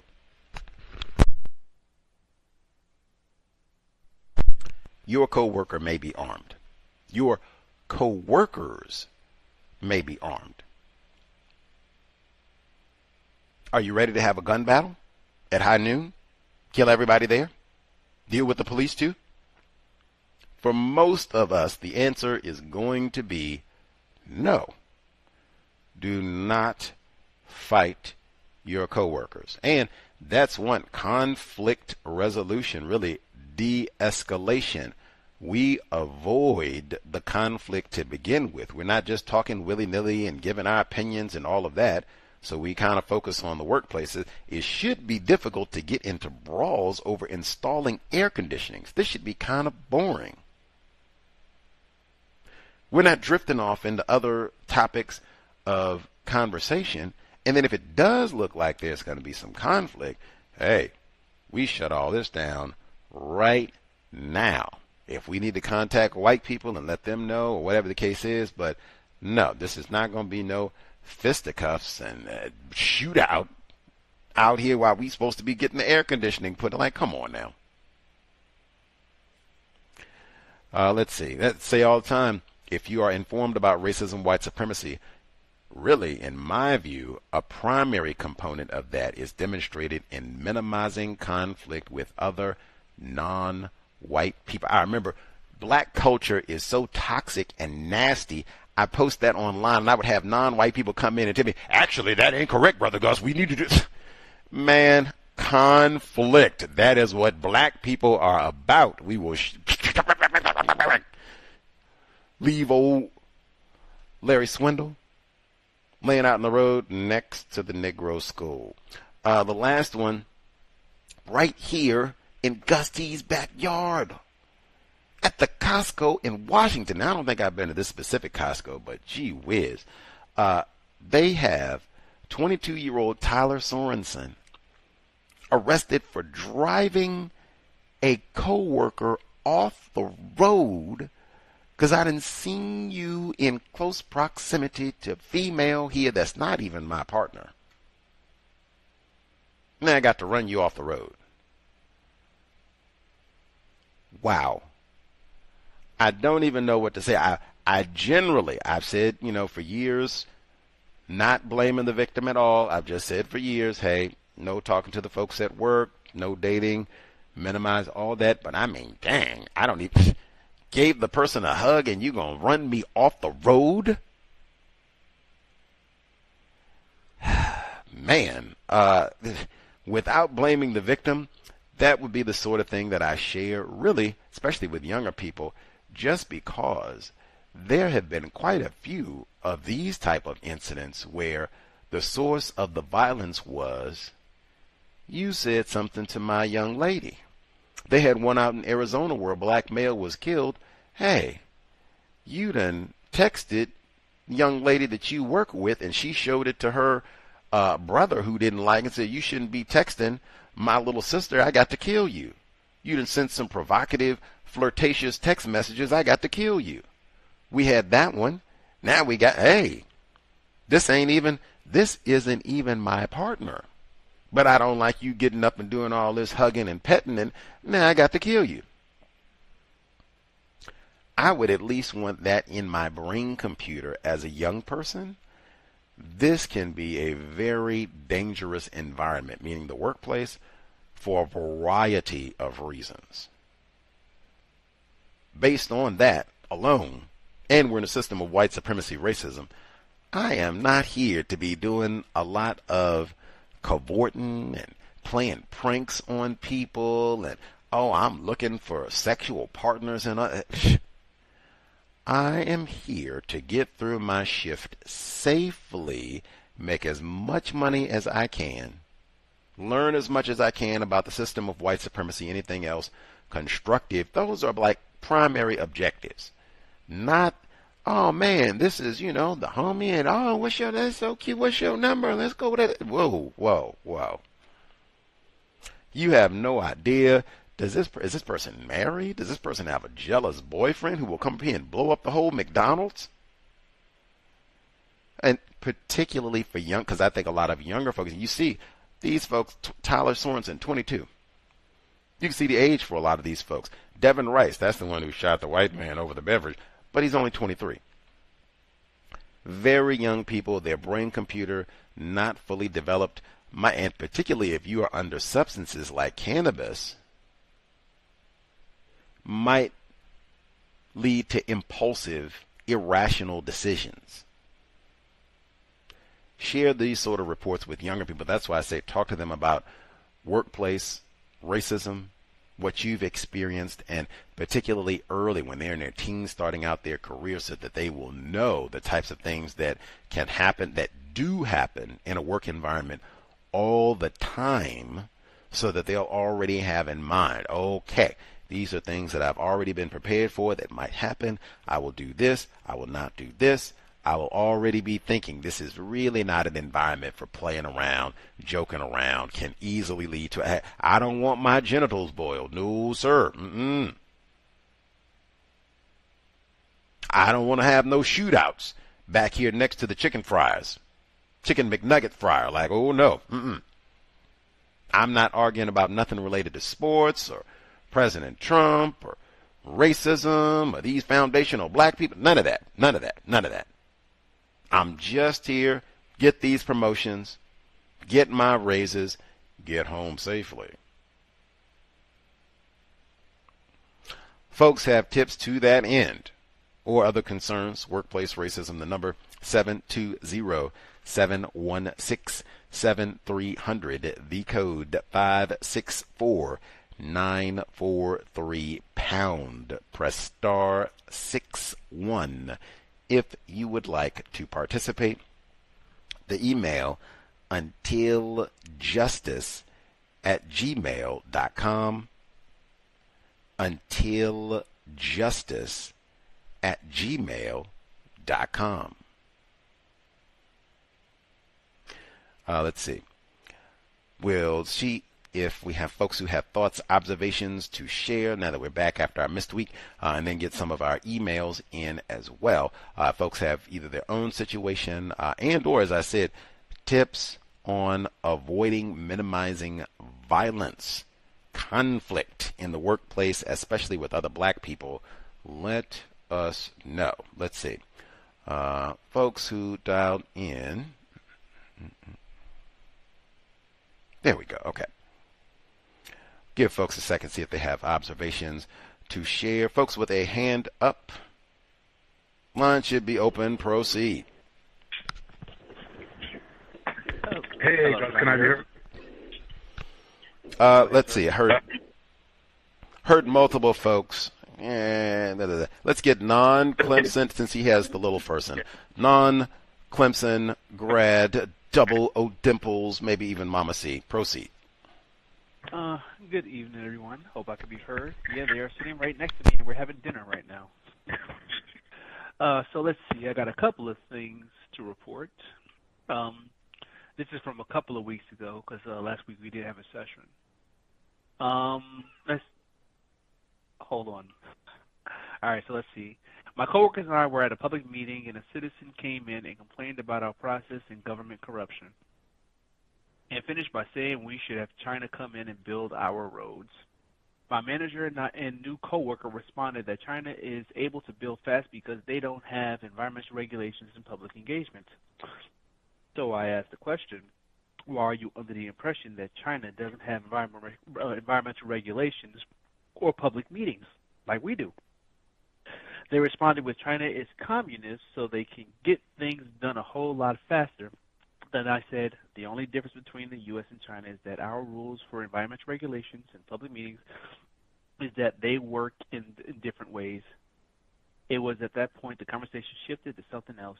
To my understanding, in the U.S., environmental regulations and public meetings are used to stifle progress, while in China, environmental regulations and public meetings are used to inform progress. Aside from that, though China might be a communist, they definitely have capitalist aspects to them. Matter of fact, China is more capitalist than America. While America uses capitalism to build monopolies, China uses capitalism to make their businesses compete. Next story. This is about a week ago. 2 representatives from Brink Security knocked on my door, waking me up from my nap to ask me if I know anyone else in the neighborhood who would benefit from their security services while with facial and car recognition. They said if I was willing to allow them to put signs on my lawn, that they would help pay for some of the cost of placing a security camera on my property. They said that we're trying to assist because people in the neighborhood are older and name drop someone from the neighborhood that I myself don't even know. I know intrinsically that the security companies give backdoors to the police departments to spy on people. Matter of fact, just a couple of days ago, a second set of Brink's workers came to my door and asked me the same questions again. This is from one of your stories about, I think, 2 weeks ago. The specialized high schools in New York. I took one of those exams when I was in high school. When going to New York City, I took one of the specialized high school exams to get into one of the specialized high schools. I did not get into any of the specialized high schools, but truth be told, it's not something I care about at this time. Also, in hindsight, I wouldn't have agreed with my mother spending a whole bunch of resources to get me into any specialized high school. That would have struck me as a horribly and unsafe, especially being like the only one of a handful of black people in such a place. As I think about the education prospects about now, my 3.5-year-old daughter, I do not worry about her getting into the best schools. I worry about her mental health and her safety. Intelligence resides in the person, not the institution where people get their education. As a result, we don't see ourselves sending our daughter to college inside the United States because, for one, it costs more than I make in a year, and 2, there are so many interesting things that in places to see inside the world. With all the trips we've taken around the country and outside the country, we are raising our daughter to think that the world is something to be experienced, see, and learn from, not just pay a whole bunch of money to trifling institutions to tell you you're intelligent. I heard the childcare story, and earlier this evening, I went to a strategic meeting for one of the neighborhood Head Starts in our neighborhood. Speaking of child care, earlier this evening I practiced in a strategic planning meeting for the neighborhood Head Start school. We talked about expenses of sending our child to the school, sending kids to the school program. Since Trump got into office, subsidies for these programs got cut, and parents are reporting that they don't have the money to pay. Also, parents are requesting services and job training. The county is talking about potentially taking up the subsidies in some capacity. I suspect that the county is more worried about the parents unable to go to work if they're unable to send their kids to school and after-school programs. Most people might not think about this, but when they send their kids to school, whether it be public school or anything like that, though it might come off to you as free to send your kid to school, the primary reason for that is not education. It is basically just somewhere to send your kids so parents can go to work, make money, and pay those taxes. And with that, I'll mute my line.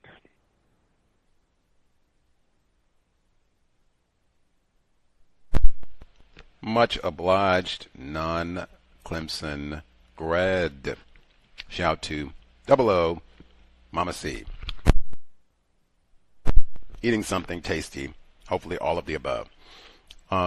The portion about the, I guess, questions, whoever the South Carolinian, I suspect a white person, who hopped up and complained, I guess, about your lagful construction and putting these roads in, so we need to get China to come in here and do it. Okay. And the fellow responds, well, they're communists, They're not concerned about the environment. They don't take time to have, these sort of open forums and meetings so we can talk to the people and inform our citizenry. We get old upstart, non-Clemson grad, uncouth, come in and ask, how do you know this? Or why are you under the impression that China does not address these environmental concerns or hold these public forums? Oh, man. He said, I've gotten the impression that I've either gotten in trouble or that white people are not pleased with me asking questions of them, especially publicly in forums like this. Oh, man. Like, what? What kind of commie Negro are you? What? Wow, I'm sure they had quite a bit to say about that one once they like it. Like, this Negro is in here? What? We get file order. Write his name down. And he'll talk about China. So you got old commie then snuck on the staff. Strom Thurmond is rolling over in his grave. Oh, brilliant. I do think brilliant. Great question. Even the casual racism that they don't concern about the old Chinese slant eye. They don't care about no environment. They don't inform the citizenry. Like, dang. The section on I'd forgotten that report about the New York schools and them not admitting black people, like our valedictorian here. He said he actually, and we talked about schools, education, labor the whole time, saying that he's thankful that his mom did not, invest all that money to see if she could get him into one of those institutions. I guess, hey, it still worked out pretty well, valedictorian, so right on. Money probably would not have been money well spent, but that is an important point about that would be spending a lot of money to put you in an environment where you might be the only black person or one of like 3 black people in an entire school of race soldiers. Maybe that's safe. Maybe it's not. That is something to consider. Sounds like non-Clemson grad Mama C have already thought about this. Like, I don't know. Excellent. The childcare portion did play. I said that in terms of those supplements. They said that in the report too. President Trump, since he's been in office, we will cut these, subsidies out and what have you, and childcare facilities struggling. I said particularly if it's non-white people operating these facilities, like, oh man, these are not, you're not going to be making hundreds of millions of dollars doing childcare, especially for the non-white facilities. They might be going out of business or really struggling if non-white people are not able to pay. I'm not surprised about that either. It might be really tough on all of them. And then if you don't have those facilities, what he said, parents might have difficulty working. What are we going to do with these children? Major problem. I thought, I could be wrong, President Trump and other folks, they explicitly campaigned and said we are going to do something and help out attempted parents and white parents, help them out with this child care, and this is terrible and we got to do better. I thought they had said that. We shouldn't be going the opposite direction with the child unless, we have more non-white children, white people struggling to produce as many white children. This is the result where they're not as committed to child care and making sure that folks have adequate facilities for their offspring, unless that's part of it. I could be in error, but I really thought that they had said they were going to try and do better about this and help out parents. Not at all. Much obliged, non-Clemson grad. Love it with the traveling. Get out there and travel, little one. All of us really trying to learn and replace white supremacy with justice. See how racism works around the world. Let's see. Check our female caller. Our Bay Area mom, did you have commentary? If not, we'll nab some of the other folks. Bay Area mom, did you have commentary? Yes, thank you. Greetings to you all. Thank you for taking my call. So, school started back. Yay! So school has started back. Yes, school started back. So we're under white leadership now with the black principal that was raised by the white parents. She stepped down, all the way down, but not without the white assistant principal, who now is switching roles with her, finessing her into staying. So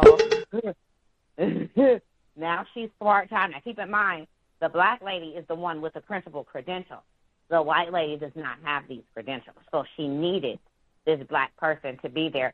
Also, she didn't want the black staff to quit, because if it gets too white, the blacks will take flight. Yeah, I just made that aside. So if it gets too white, the black people will leave. So that especially the black senior people, the people that have been there longer. So maybe that was her strategic move. At first she did it.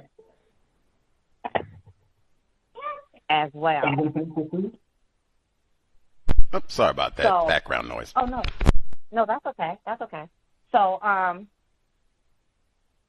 so we're all here. So I think everybody came. TK started last Monday. Gus, why did the brand new TK teacher quit before? So Monday TK came. Last Monday TK started. She was not there. She quit. She resigned immediately, effective immediately, before the kids even got there. She was a lady, maybe she would be from India, and she hooked up with this. I don't know what this lady is, but it's the lady. She's terror all through. I don't know what nationality she is, but she's not black. She made a comment in one of our circles, because everything has to be all about other people to take off of how black people are victimized. She said, "Oh, when I went to school, I was, kids were so mean to me." Oh, okay, who cares? But you gotta listen. They called me a nigger. Now, mind you, this lady is not black. She's I don't know what she is, but she speaks some kind of. Let me see.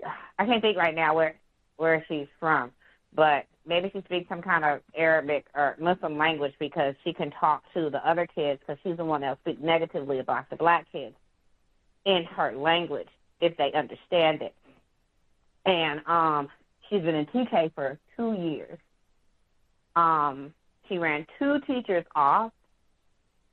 Let's see, maybe the same year. So maybe she came last year, and the TK teacher that was there, they took her instructional aid out and switched it with this one, because the first grade teacher didn't want her back, because she made the black children just kind of self-inflicting harm on them. They're hitting themselves in the head because of the way she yells and screams at them. So the first grade teacher didn't want her. Now TK inherited her. 2 teachers left. Then this new lady comes. We're doing PD, so we do PDs for 3 weeks, and then the children come. So we're in different places, different schools, the same name, but in different spaces. So we'll go there, different places for PD. So we went to this other city and had our PD. So she's all chumming up with the lady. Man, the lady buying her lunch because I'm so poor, I'm so broke, they don't give me another, all this stuff. So, the way this. So she done ran the lady off. So, of course, the administration team, they're not going to say that. No, but that's why the lady left. So now the lady has to be a victim, the one who practices racism against the black children, or anti-blackness against the black children, all of them. She oh, I'm getting so depressed and all the teachers are leaving. Oh, I'm so depressed. I don't know what's going on. She promised me she would stay. What do you mean she promised you she would stay? What are you guys talking about? This lady is brand new. What are you talking about for her to promise that she would stay?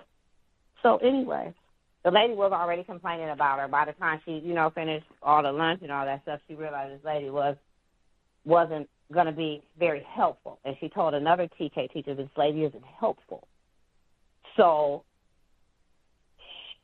the man was like, well, shit, I got enough problems, so they wouldn't let me be assistant principal because they wanted me to, so he has enough problems. So there's nothing he could do but just like, okay, let me go back in here because they gave me somebody nobody else wanted either for TK. They had his aide. So his aide, the guy, the other transitional kindergarten teacher, nice black man, he lost his instructional aide that was helping him. They gave him somebody else that used to be a para that they were going to fire and then just let him stay because they knew they were going to need help. So they made him an IA for a TK, took the lady out that was in there aiding the kindergarten teacher, the TK teacher, and sent her to kindergarten with the children that had just graduated and transitioned off. So they sent her to kindergarten. Then you know how people try to finesse you into thinking that, oh, you're so great at what you do. Oh, you could be a teacher. You should be a teacher. So we did, just the people that, communicate with us, like, well, if you want to keep doing this, you can do that little residential program and become, be a teacher if you want. So, so she's going back to school to do what she has to do if she wants to be an instructor. She's not one yet. She's an instructional aide making 20 low an hour. So they have her doing tasks that are not in her job description. So what she starts saying was, no. Oh, no, I'm not the clock. I can't do that. And this is the principal. She's asking all these insane tasks, and one of the insane tasks is for her to lead the class. Mind you, she just came from assisting the instructor in TK. Now you want her to run the kindergarten class. And they took the music guy, the guy at the music room, the one who had the music room. They put the kid, he's in 4th grade now, the one I had for summer school, and the one I would always spend time with. They had his own office. His office is now in the music room. So he's now in the music room with a divider, and the other half is just a throwaway for kids when they're tired of looking at them in the regular special education class. You just throw them down there. They made up something like they could eat breakfast in there. It shouldn't even happen, but then they eat lunch in there, and it's just a mess. So they have that, but now this other child is in the music room, so just getting him adjusted to all of that. So to go back to kindergarten, the lady that they had being the kindergarten teacher resigned, and her last day is tomorrow. The guy that they have in the music teacher that's in kindergarten now was going to resign last week, but I just wait and see. Just hold on and see what's going on around you before you leave. Just ask for help and see if you can get some help first before you pull out, because they were going to have him lead a whole class. Like, well, you could leave because you did that before. Yes, he did it before, but he did it in, let's say, December. Everything was already put together. School just started. You want him to put this stuff together? Are you guys crazy? So we've got three principals. Wait, no, we got 4 principals. So we got the white lady, she's the head school leader. We got another white lady, she's the leader over special education. She's Italian, but she's over special education. They just made that up. So there's another vice principal. She's the person for 3rd and 4th grade, probably 2nd grade too, maybe, I don't know. But I know she's definitely terrorizing 3rd and 4th grade because she used to be a 4th grade teacher. That's the handwriting specialist. So now she the handwriting specialist is one of the VPs. And the other lady that was a black principal, she's a VP, but she's part-time.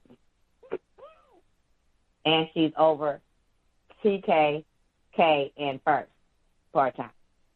So that's our system, and the staff is basically leaving.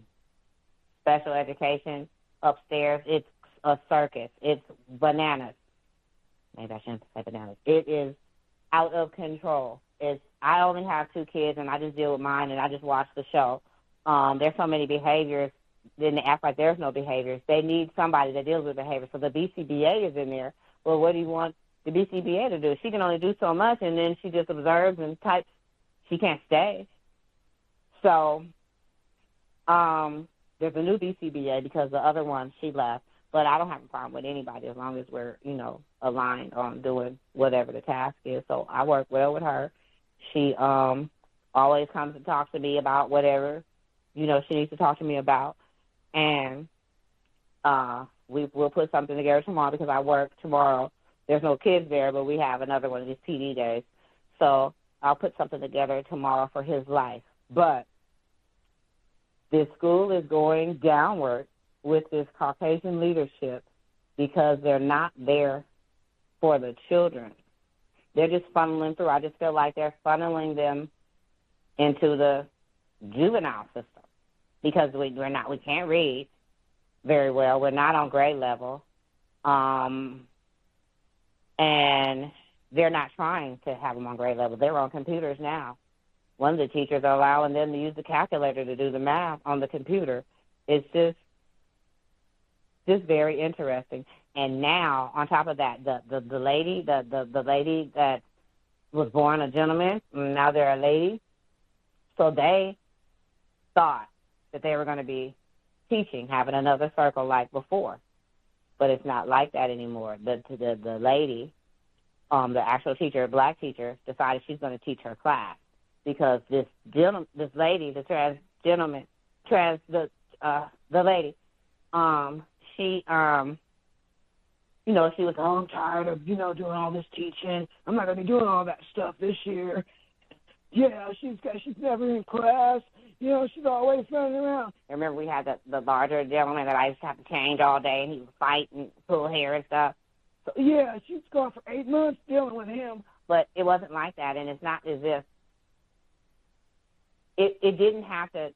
It wasn't a big deal. Whatever this person does is very small, and the children aren't any more brilliant with or without them in there. But with that lady, she found out all the stuff that the trans gentleman, the person would say about her. And she's just like, okay, well, hold on. Let me tighten up my stuff and let me just lead my own class. So she came on that Monday. Yeah, so the past since Monday, she's been a whole different person. She leads her own class. She runs. She does everything, and then she just guides the paras. So it's not like we got this para overworked, because when I started, this same person told everybody on the Zoom, and it was well over 100 of us, and white people over us, over behavior and stuff, that this same black teacher was leaving them for hours, leaving their class for hours, and leaving her in there to teach by herself. So all the people were like, ooh. And you see all the white people looking around and stuff, and they're like, that's a stipend. You're supposed to be getting a stipend for that. Talk to someone about that. And then, I've been waiting to see this, and I haven't seen it, but maybe it happens when I'm not around. But now the person is, I'm going to be doing all that teaching. So now the lady's like, okay, don't worry about it. I got this. So she really runs the class. So now this person has to work like us. Get your shoes, run it. So and she's giving them a lot of those busy kids that we just inherited because you can't give them to me. So I heard I'm the only one trained to deal with all these new kids that came in there, but you can't give me all these heavy hitters. You can't give me all these kids. I'm a para just like everybody else. So train those other paras because I'm the same thing. I just won't lose my RBT credentials just to be this para thing because I utilize that every day. All that drilling and stuff that I even walk and act like RBT versus the rest of them that just always sit down because RBTs don't sit. They stand. They always got to be ready for whatever. So that's how I operate. So there's no way in the world I would not keep that just to be a para roaming around looking depressed and underpaid. So I will mute my line. That is how the world is going on Sesame Street. And I'll link back in when something else happens because, of course, something else is going to happen. And thank you for taking my call. Much obliged, Bay Area mom, quitting the first week, like, man, that is rough. That is rough. Like, wow, just dang. She said that they now had, she's been talking about the progress of all of this, or devastation, I guess, depending on your perspective. But these white educators coming in and literally and symbolically getting rid of black staff, black presence in positions of at least pretend leadership, quote unquote leadership. Take down the pictures of Clarence Thomas and these other no-count black people, and then we also get rid of the black staff. I said we can't get rid of too many of them because we still want it to look like white people are not in charge, showcasing. But we replace them with a substantial number of white people.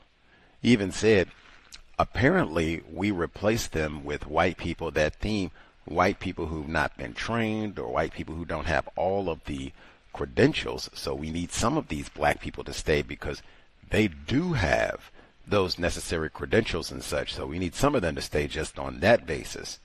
But we white people will still be in charge. We can get rid of the other black people. They don't have those necessary credentials and all that. Beat it. Put them up. Beat it. Swap them out with some white staff. If anything, that would make me think, if you're a black person in education, see if you can get all of the credentials and certifications that you can. That's Bay Area mom. I have training that the other people here don't have. Now that does put you in jeopardy of, you're going to dump all these new children on you. Like, well, that does put you in jeopardy of what she talked about. We're going to try and overwork you, and it seems like some of the other staff as well. So you're on guard for that. But if you have to choose, would you rather be the person who is not properly credentialed, potentially, or more easily fireable, or would you have the person, you are kind of invaluable, and in fact so much so we're going to work you like it's three of you? I'd rather have the latter, so you can fight off all that extra stuff and see if you can finagle that into a raise, promotion. If you're going to work me like three people, you should pay me like three people, yes?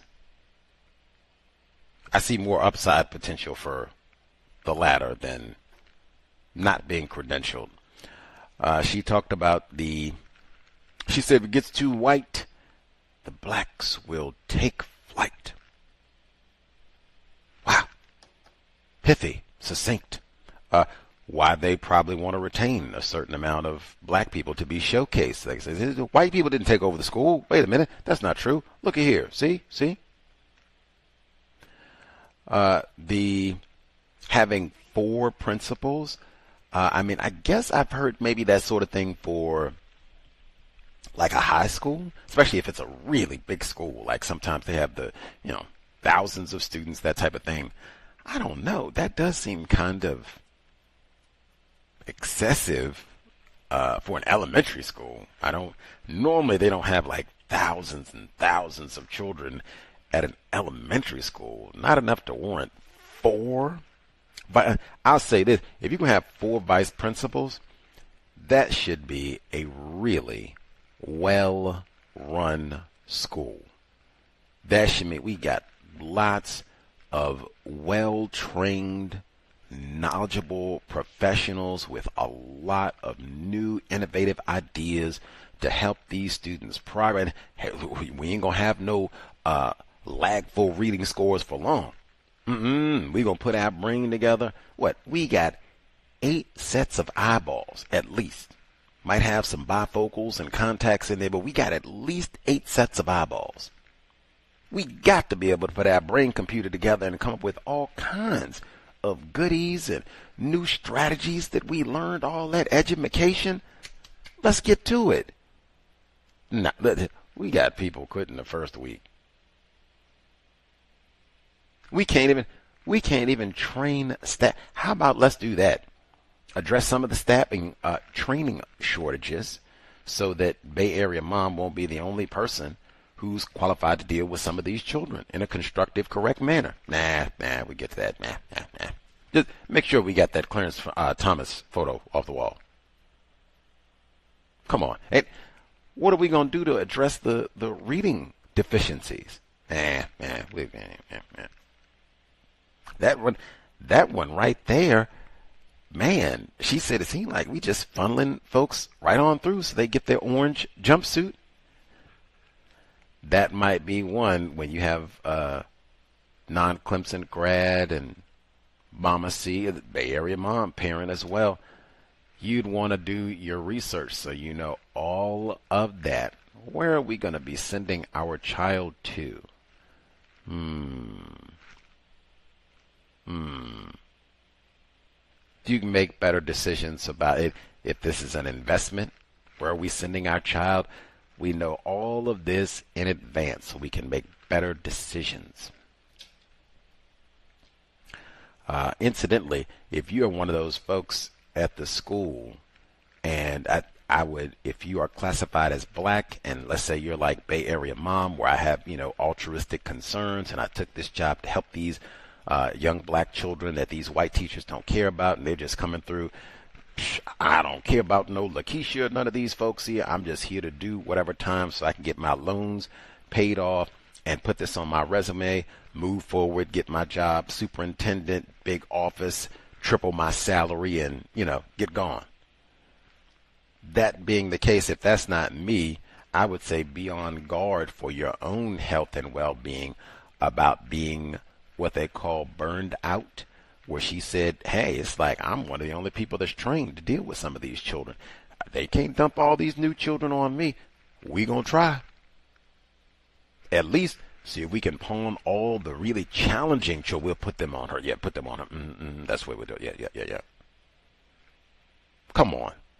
They do. And the young lady who was working with, she said the so-called transgender white educator that she's told us about repeatedly, and I'm going to get away from this person, operate my own system. Now, this person also seems like, if they were non-white, not being compensated correctly, because I think she said in the Zoom where all this was announced or whatever, she said, oh man, the white people were saying, hey, you're supposed to get a stipend for that.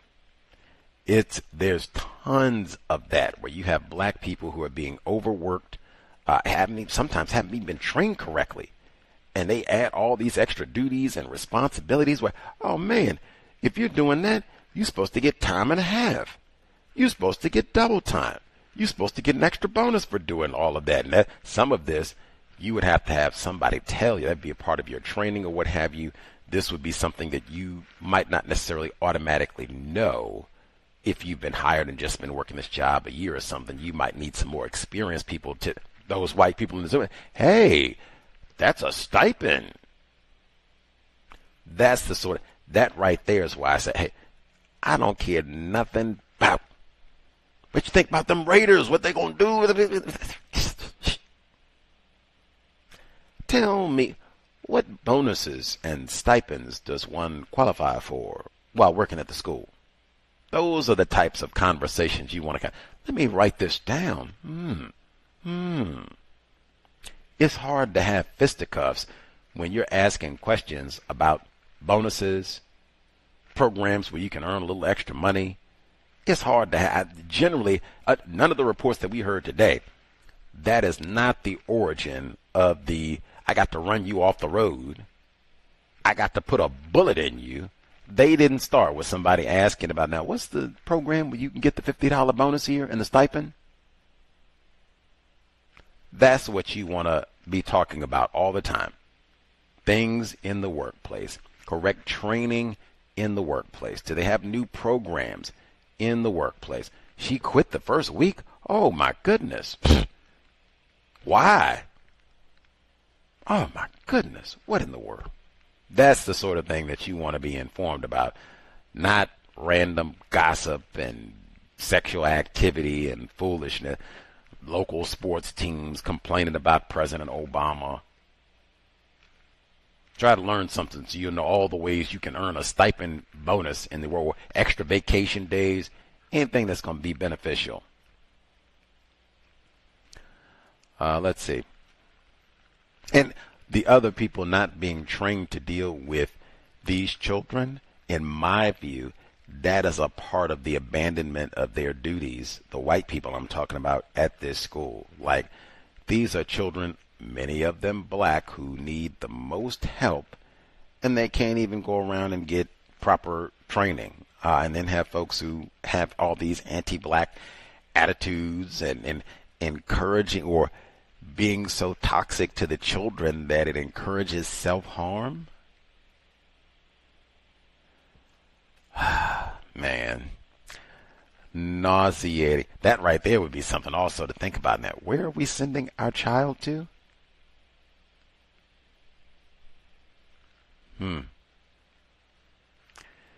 Much obliged. Bay Area mom, start of a brand new school year to not help black children. The number again, 720-716-7300. The code 564-943#. Press star 61 if you would like to participate. The email untiljustice@gmail.com. Let's see. Our caller 2732, if you had commentary to share, should be with us as well. Hey, can I be heard? Yes, sir. Hey, evening, Gus. Hope all is well. Hope you're feeling better after the wildfires. I guess the wildfires are still burning in the sinus infection. Two quick things, Gus. Well, I guess one thing. It's workplace racism. I have some colleagues who are in sad, tragic arrangements, and black men, privileged black males, and a couple of them recently had children, had offspring, and shout out to Bay Area mom. The school year is starting. I guess I do have two things. The school year is starting, and we'll be interacting, mingling, and I was always cordial, always decent, asking about the family and whatnot. And, having come across your content and really internalizing and living by the code, I would like your advice on how to navigate that, because they're going to be expecting the same affection, the same, cordiality. You're supposed to still be kind and whatnot, but I'm not really interested in talking about the tragic arrangements. I hope that the babies are doing well, but I wanted to know how you would navigate something like that. And the second part is working in a school building. I'm not really, thank God, I'm not really in fear from my colleagues, but I do deal with some angry, confused, non-white parents who vicious. And so, the protocol there is to be as safe as possible. And we are of the neighborhood. We are a community school. There's very little stopping a guardian who has cousins or uncles, aunts, mothers at this point, who are willing to do something for a child that's in their life. So I'm not sure you could really help me with that. Just wanted to say, dealing with something like that, not sure how you would handle it. But appreciate you, Gus. Hope all is well. Hope you're getting better. Hope you're recovering. Thank you. Much obliged. Not dead yet, I guess they can say. With the dealing, that's kind of what we talked about, working those jobs where you have the public and they might come in with an attitude and, what did you say? Blah, blah, blah, that sort of thing. And then you add the anti-blackness as a product of white supremacy.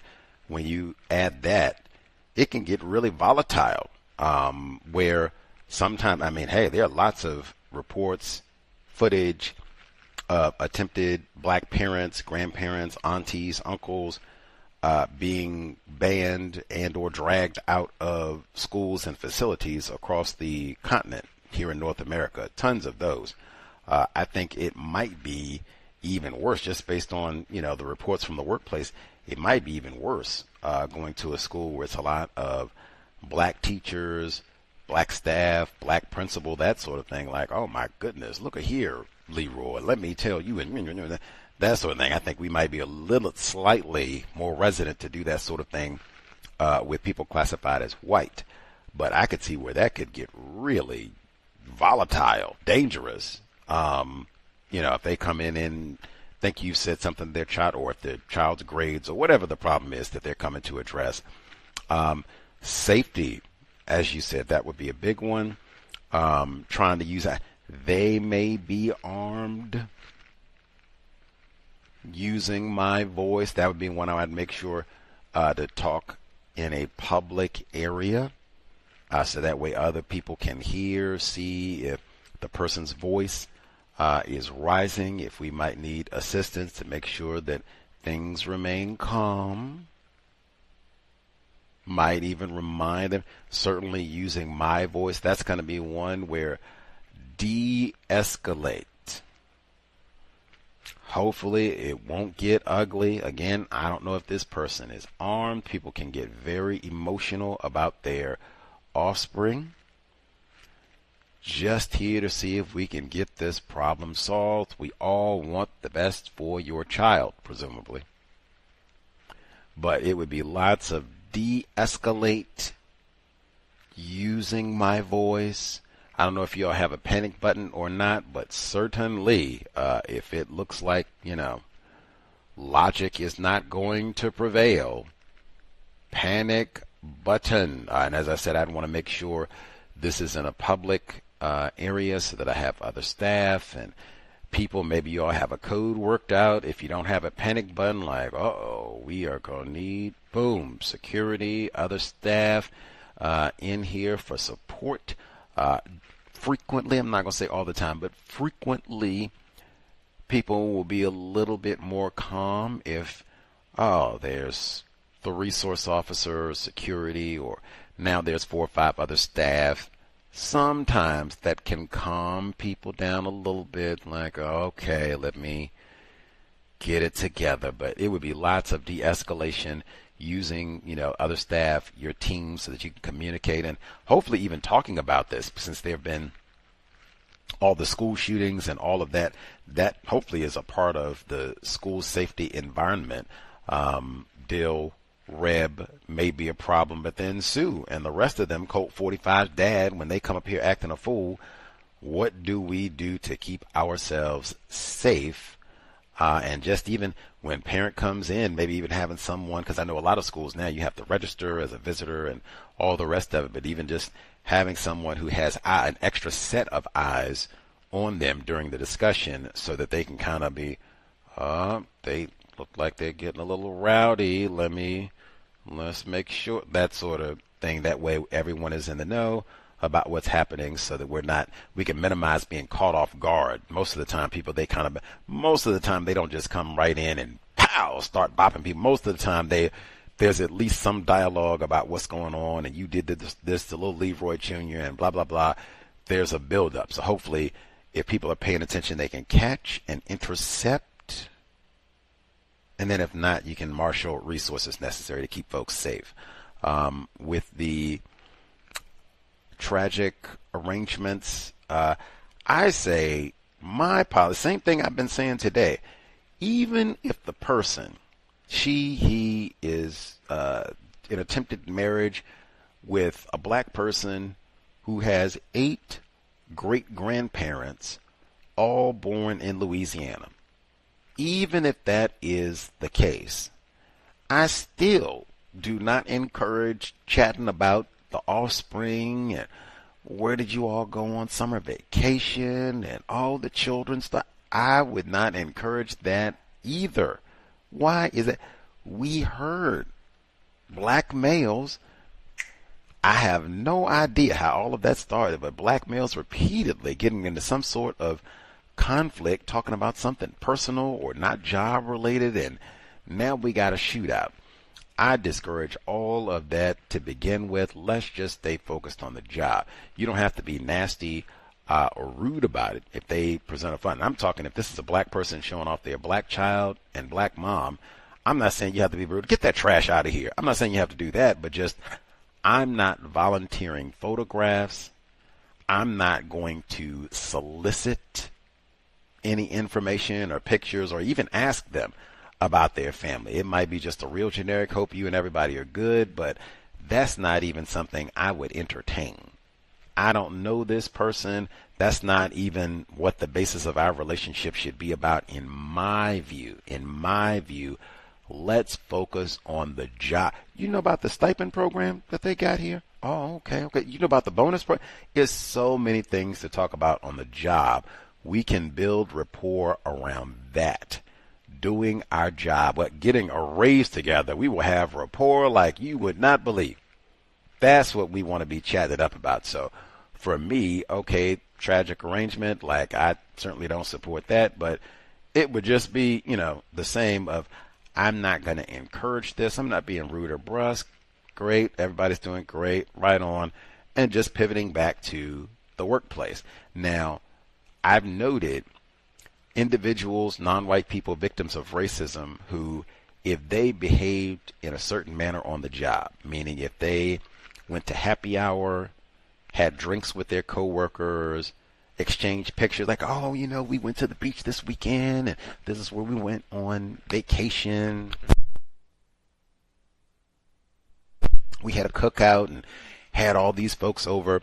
If you've been doing that for a period of time in the workplace, and engaging with your other coworkers who do the same, and then that abruptly shifts after you get different information, counter-racist perspective on things like, oh, maybe I'm not gonna do that, man. Just kind of keep things a little bit more professional. I've heard from a lot of folks who are like, hey, man, what happened to the pictures and the Vegas? Oh, yeah, I didn't bring them in. They're like, what?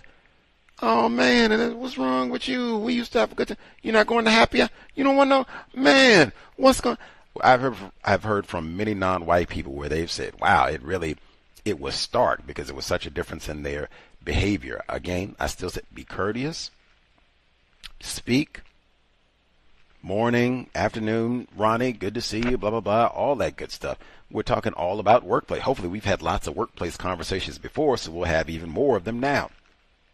But just, I'm not going to encourage, or I'm not participating in showing off any photos and such, and just, that's not behavior that I'm going to encourage that drifts away and into, and again, it's not even like it would stand out as odd to this person because they have a white partner and the corresponding offspring.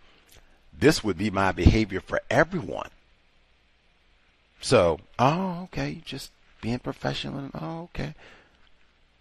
We just work here. They may you don't have to say this, but they may downsize in 6 months. He may be fired in 3 months. Might be armed. All of the above could be true. Who knows? Just making a clear distinction, and that's even something to think about. Yeah, I'm sure when you met this person, unless they had a picture of their so-called biracial family hung around their neck, you didn't know immediately, oh, okay, this person's got a white partner. This, it took some time. Like you just mean like, oh, non-white person, victim of racism. How you doing? Right on. Negro handshake. I'm sure it took, even if it took some minutes, if not days, weeks, whatever, before you found out, oh, this person has a white partner. I don't even before we get to that, you might have 50 white friends. You might have a white parent. You might be pen pals with Dylan Roof. I don't know. And I don't care. All of that being true has no bearing because we're not friends. This is just professional courtesy, and we're going to keep it on the job anyway. You and Dylan Roof, you do what you do in your off hours. extreme example. Well, I was going to say it's extreme example, but I mean, it's an example, hopefully illustrative. If other folks have thoughts on that, I can't stress enough, there were tons of illustrations of non-white people being violent with other non-white people, even killing other non-white people this week, previous weeks, all the way back. I don't remember any incident where it was a non-white person who had a white parent, and that was the basis of the conflict. Like, you old no-count mulatto, or, you know, you marrying these white people and got this old heifer white woman at home. And I don't remember none of them. I remember it was a whole lot where it could have been two black people who both got 8 great grandparents, all classified as black and sure enough slaves, and I got to kill you. That's why I said, let's just keep it on the job. And no, I don't want to see no photos, and I ain't got to. Let's just keep it on the job. If folks have thoughts on that, tips on just minimizing conflict, especially, I guess, that change in behavior, because people frequently do notice that, and boy, they do not take kindly if you've been smiling and chipper and happy and joking Leroy and going to happy hour for a few drinks Leroy, and we swap all the pictures and you come and, oh, look at that. Now you don't do all that. Oh man. Like I've heard from a lot of folks where that sort of shift in behavior can be very disturbing for other colleagues, white and non-white. For a lot of folks, where I say it always is best. I mean, you get information constructive when you get it. Always best if you can start constructive and boom, just stay that way the whole time. But yes, it can be a little jarring for folks. Like, man, I like the jolly Leroy better. You're all serious. What? I've heard that from many, many folks over the years, many, many times. Any hoodles. We'll see if other folks have a thought on that one. Hopefully that makes sense. Hopefully. Let's see. While I make sure I get in emails, the email untiljustice@gmail.com. untiljustice@gmail.com. Email number 1. Let's see.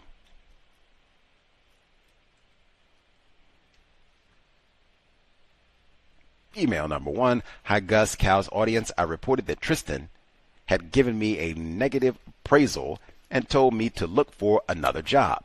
He also primed Harry to reprimand me for not doing any work, in quotes, and not being strategic. His plan backfired when Harry realized how much work I had actually been doing, and both he and our director signed off on my products. Chang. One of Tristan's critiques about my ability to prepare compelling narratives. Words matter in my job. I think that might be true for everyone's workplace, but woo. And drafting is a core skill across the organization. Senior managers frequently critique our collective writing and encourage us to use training and development opportunities. Gus T encourages that as well. I have been praised several times for my papers. However, in a previous appraisal, I told Tristan that I'm never fully satisfied with my drafting, a normal learning and development conversation. He has since repurposed that admission against me. The fact that Harry and our director praised my work after he gave me a negative appraisal is clearly bothering him. Hey, he didn't nominate you when y'all have the little circle thingy and say, hey, she did such a great job. Let me nominate her, because they get the little thing where you can maybe win a little cash prize or something. He didn't nominate you after, you got all this great feedback and such. Dastardly. Continues.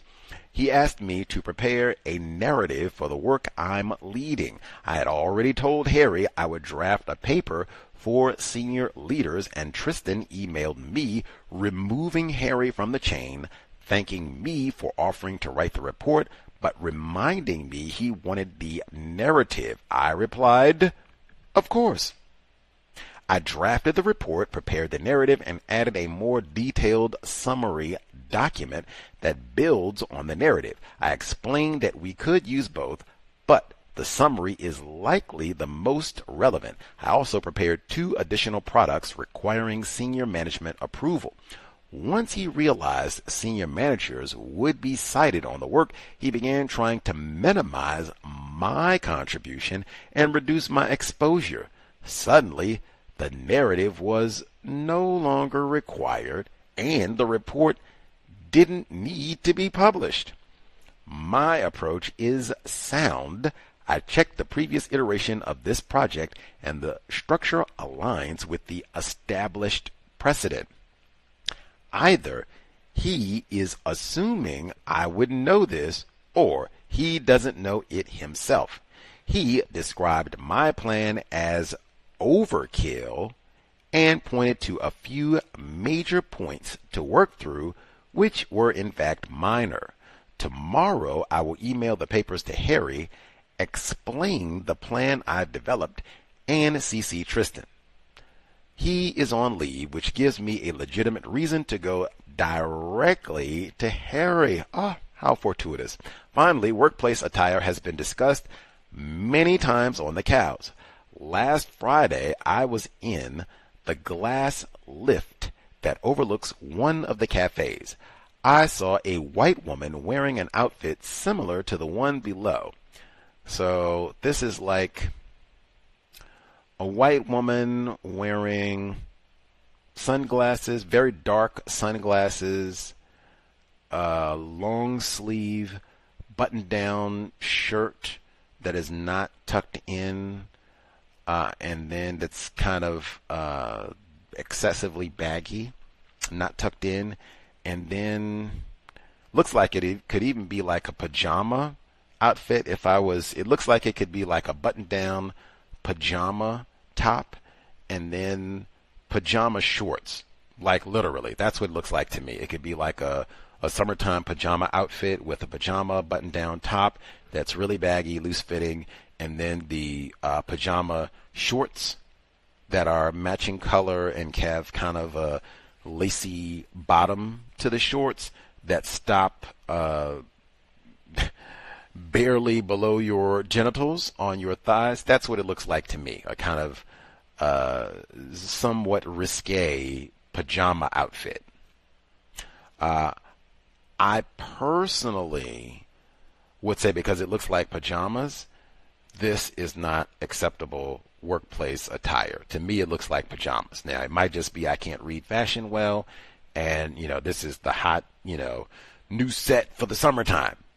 Maybe. To me, it looks like pajamas.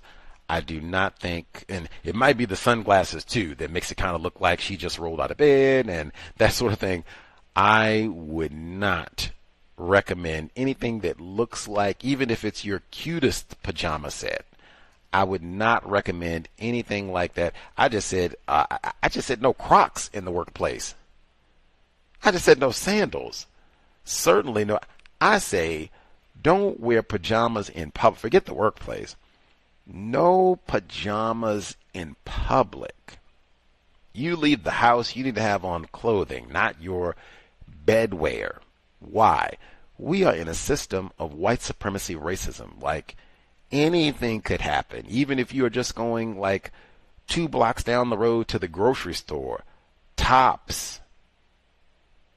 Peyton Gendron, which I mentioned Tops, and I said there were people there. I fell and slipped out of my shoes trying to run to save my life. I said no Crocs. Certainly no pajamas in public. We are in a system of white supremacy racism. You never know. Even if it's not Reb and Dill, you might have to accelerate to get to safety. We are not in a system of justice. Racism, white supremacy is war, and you want to make sure that your thought, speech, action, conduct, and wardrobe reflects that. Certainly in the workplace, this is not the time for pajamas, but I would say that in general, even if you were out, you're not at work, you're just going to do a little bit of shopping, run some errands and what have you. No, you might be stopped by enforcement officers. You do not want to deal with that in your pajamas, I think, for most people. At least I can speak for myself. Man, there is no time that I can think of. If I'm going to be stopped by enforcement officers or anything of that nature, I would rather be in my pajamas. She continues. So this is my interpretation. I can share. You all can let me know if you think this is a pajama set or not. Her shirt was light blue pinstripe, and her shorts were chili red, and she also wore a loosely tied red tie. I kid you not. The tie would not change this for me at all. It would just look like you have on pajamas with a tie. Clothes appropriate for a brothel. See, that's why I said these look like pajamas to me, because it's so skimpy and all that, and that's the type of thing that I would like lingerie, see, if you're at the brothel. She was sitting comfortably with a white male colleague dressed appropriately for the office with her leg cocked up. I could not believe my eyes. A non-white colleague dressed like that would almost certainly have been sent home and possibly disciplined. We've talked about this before with white women coming into the office. I've said, like, in my experience, easily, it's not even close, the most lawless entity in the workplace, in my experience, is white women. And what I mean in terms of I can do whatever I want. Policy and procedure does not apply to me at all. I can do whatever I want. I will not be fired. I will not be disciplined. Nobody will say a mumbling word to me about anything I do. I have consistently seen it is white women who function like that and get away with it consistently. If I see that, one of the main things, and particularly for younger employees, this does not mean you can come in tomorrow, Friday, August 14th, and you can wear the exact same thing because you saw Susan wear that today. Wrong. You would be disciplined, sent home, and even if they didn't do all of that, you do not want your white or non-white coworkers thinking of you as a black person, male or female, as someone who comes into work wearing clothing appropriate for a brothel. Someone classified as white, they can do that with zero impact. System of white supremacy racism. You, as a non-white person, you had better be that white fella that she was sitting next to, dressed appropriately for the office every day. Really, what I said, you wear the same thing every day. It ain't never no curveball. Same thing every day. So the attention is not on my clothing. I'm professional, clean, neat, but I'm not wearing no summer. I don't even wear Crocs in the office. Job. And I would make note of that just as she did. I would make note, date, time, all of that. So if someone has the audacity to say something to me, are those glasses appropriate for the workplace? Like, wait a minute now. Wait a minute now. Wait a minute. And we just go through date, time now. When do we enforce the policy about dress attire down here? I know we're not just going to come and fuss at me about my glasses that you say I stole. She looking like we got the Bunny Ranch brothel operating in it. Come on.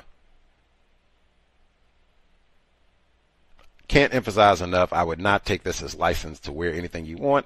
Stay professional. Just make a note of it in your diary and proceed. I would make sure to share this with young people as well, because we've heard a lot of this too, where non-white people reporting about all of the crazy things that their white people wear, to unprofessional things that their white colleagues wear to work on a regular. Males and females, we've had it all. We've had at the courthouse, the white women coming and wearing leggings and all the rest of it, are coming and wearing sports paraphernalia. Widespread. Do not ever take that as license. The white people did, and this should apply beyond just wardrobe. The white people wore this. The white people did this. I can wear this too. I can do this too. There are many non-white people that has been their tragic downfall. No, you cannot. No, we cannot. You will find out very quickly. There are rules. They do apply, just not to everybody. Email is untiljustice@gmail.com. I'm going to share this picture just so you all can see. You all can let me know. Because I think that, even though I do feel kind of confirmed, because she said this type thing that you would wear in a brothel, they wear lingerie at the brothel. Not that I have been to the Bunny Ranch, but my understanding is that they wear lingerie at the brothel. So I think this is like pajamas. And I said also, you are not trying to show off if you've been, working out and you've been eating correctly and you haven't been eating Cheetos and potato chips and Snicker bars all year long, great. This is not, I want to show all that off at work. Like, You want to show off your competence and brilliant brain computer, not your flat abs, not my nice legs and biceps. Whoa. That is not the correct message for the workplace at all. White people, non-white people, massively males and females, massively incorrect. Man, asking for all kinds of trouble, really. Trouble for your career and or trouble where, that is not the sort of attention that I wanted. Keep it professional, even for the summertime. I know it can be tempting because it's hot, but even in the summertime, let's keep it professional. Let's see. The number 720-716-7300. The code 564943 #. Press star 61. If you would like to participate, we'll be here tomorrow, normal time, Friday, 8 p.m. Eastern, 5 p.m. Pacific. Catherine Massey Book Club, 6th installment. Robert F. Williams, Mabel Williams, their collective memoirs has been fascinating, learning lots direct about the system of white supremacy, including in labor, where they are deliberately racist obstruction to Robert F. Williams. Pursuing a journalism career, even when he was in the armed services. Direct racism, but we're not going to allow no Negro to take our journalism training program. But that's tomorrow, Friday, 8 p.m. Eastern, 5 p.m. Pacific, and then our counter-racist weekly review on Saturday. That notwithstanding, while Gus T. Renegade was sick, even then I was accumulating constructive information. Just had to get myself out of the infirmary and get back on the grind. I already said I had to get myself on the grind to get my physical mail from the Central Intelligence Agency today. Along with that, I also got Neely Fuller Jr.'s military personnel records. I have not been able to read the full report. It is a little lengthy. However, I will share a teaspoon. This is workplace too, because you go into the armed services. That for sure counts as a career. So we will share a teaspoon from his military, because now I have his Bureau of Engraving and Printing personnel record, or at least a portion of that, and then his military personnel record. Said I'll go through, we'll share a teaspoon as we go. I'll be able to alternate weekly. Next week I'll read a teaspoon from Dr. Welsing's personnel record, the portion I have thus far.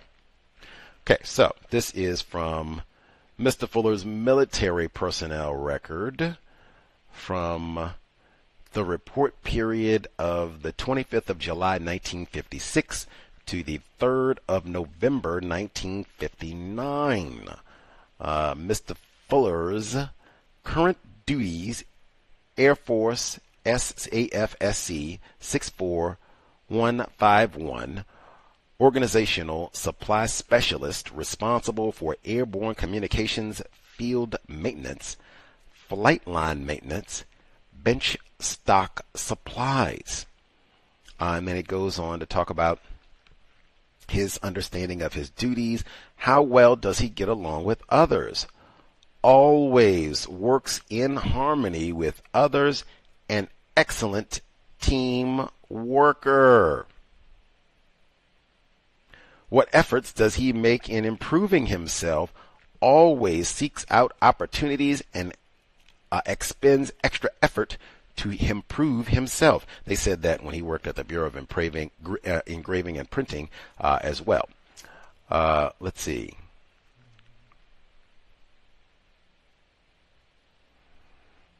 Overall evaluation: an exceptional airman of great value to the service. Second highest, most ranking. Comments of report official: strengths: the appearance, personal habits, and job performance of A2C Neely Fuller are excellent. They misspelled his name, Neeley. The mental attitude of this airman is such as to create harmony in a situation which usually causes conflict due to his being assigned to the supply squadron and working in the airborne communication section, taking orders from many sources, probably many white people, racists. Facts and specific achievements: Airman Fuller is presently assigned for duty with the production control unit of the airborne communications section, working as a material control specialist.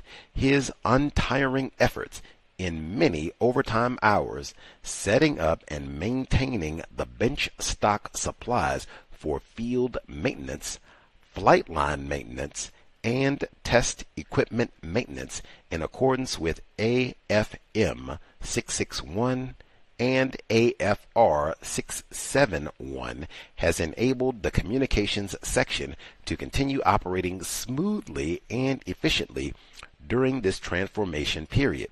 The quality and quantity of this airman's work surpasses that of higher-ranking airmen in a similar career field due to the fact that although his work center is authorized 3 men, there are presently and have been for a very long time only 2 airmen assigned, and they are doing a very efficient job. Let's see. Recommended for promotion.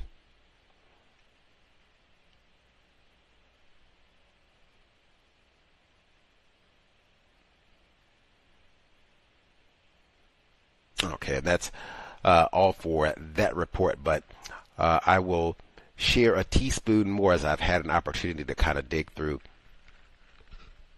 and read more of the goodies within. I did see as I was scanning all this, because this is at least the second time where they have dumped a pile of papers. When I say a pile, like dozens and dozens of I had to get out of bed and get my mail. I couldn't just check my email.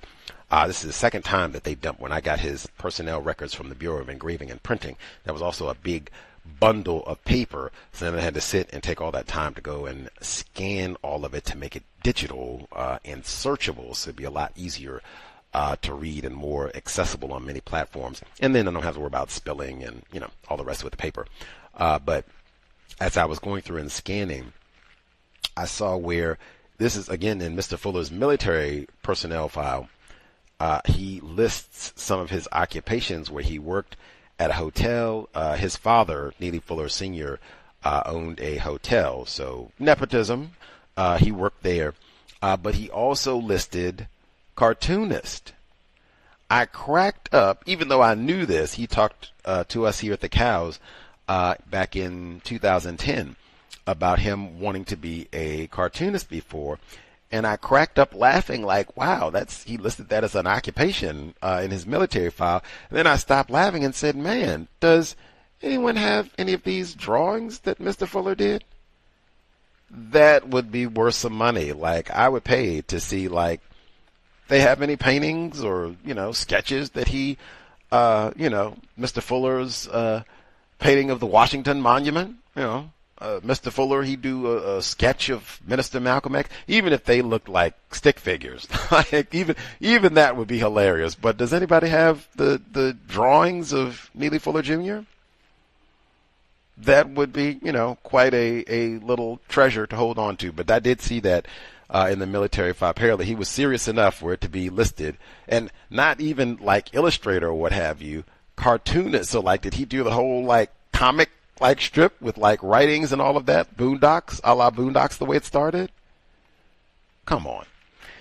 Any hoodles, the number 720-716-7300, the code 564943#. Press star 61 if you would like to participate. The email untiljustice@gmail.com. untiljustice@gmail.com. We'll see if folks have commentary to share before we wrap up. Last few moments. Don't wait till the last minute. If you have thoughts, observations to share, we'll get ready to wrap up today and be back Friday. Catherine Massey Book Club, and then Saturday, Counter Racist Weekly Review. I have an update, our campaign to get those records, public records for Sade C. Robinson, our ongoing email campaign dealing with the racism, white supremacy out in Wisconsin, and then catching up on what has transpired over the last week or so, system of racism. We didn't even get our program for last week, but hopefully catching up in the archives from earlier this week. We already compensated for 2 of the programs that we had to reschedule when I was ill last week. We had Mr. McPhee on the program. Words are important. Tremendous exchange about his brand new book, The Doctor's Riot of 1788. And then particularly, we got to, and that book is all about white supremacy, racism, and white supremacist body snatching, grave robbing. But we got to the end of that discussion and the word niggling. Indeed, words are important. That was when I was almost not even going to ask, but hey, I read that book cover to cover just before I got sick. So I had done all that highlighting and everything prior to the illness. Man, why read the book if you are not going to add? And the author said he loved talking about the book. Fascinating. Closing pow, if you want to say punch at the end of the bell.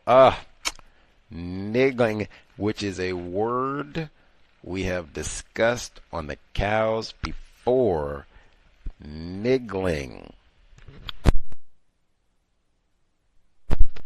Words are important indeed. But that is Andy McPhee this past Tuesday. And then we had Greg Garrett with us this past Monday talking about the lies of his racist mother and grandmother. Fascinating dialogue there as well.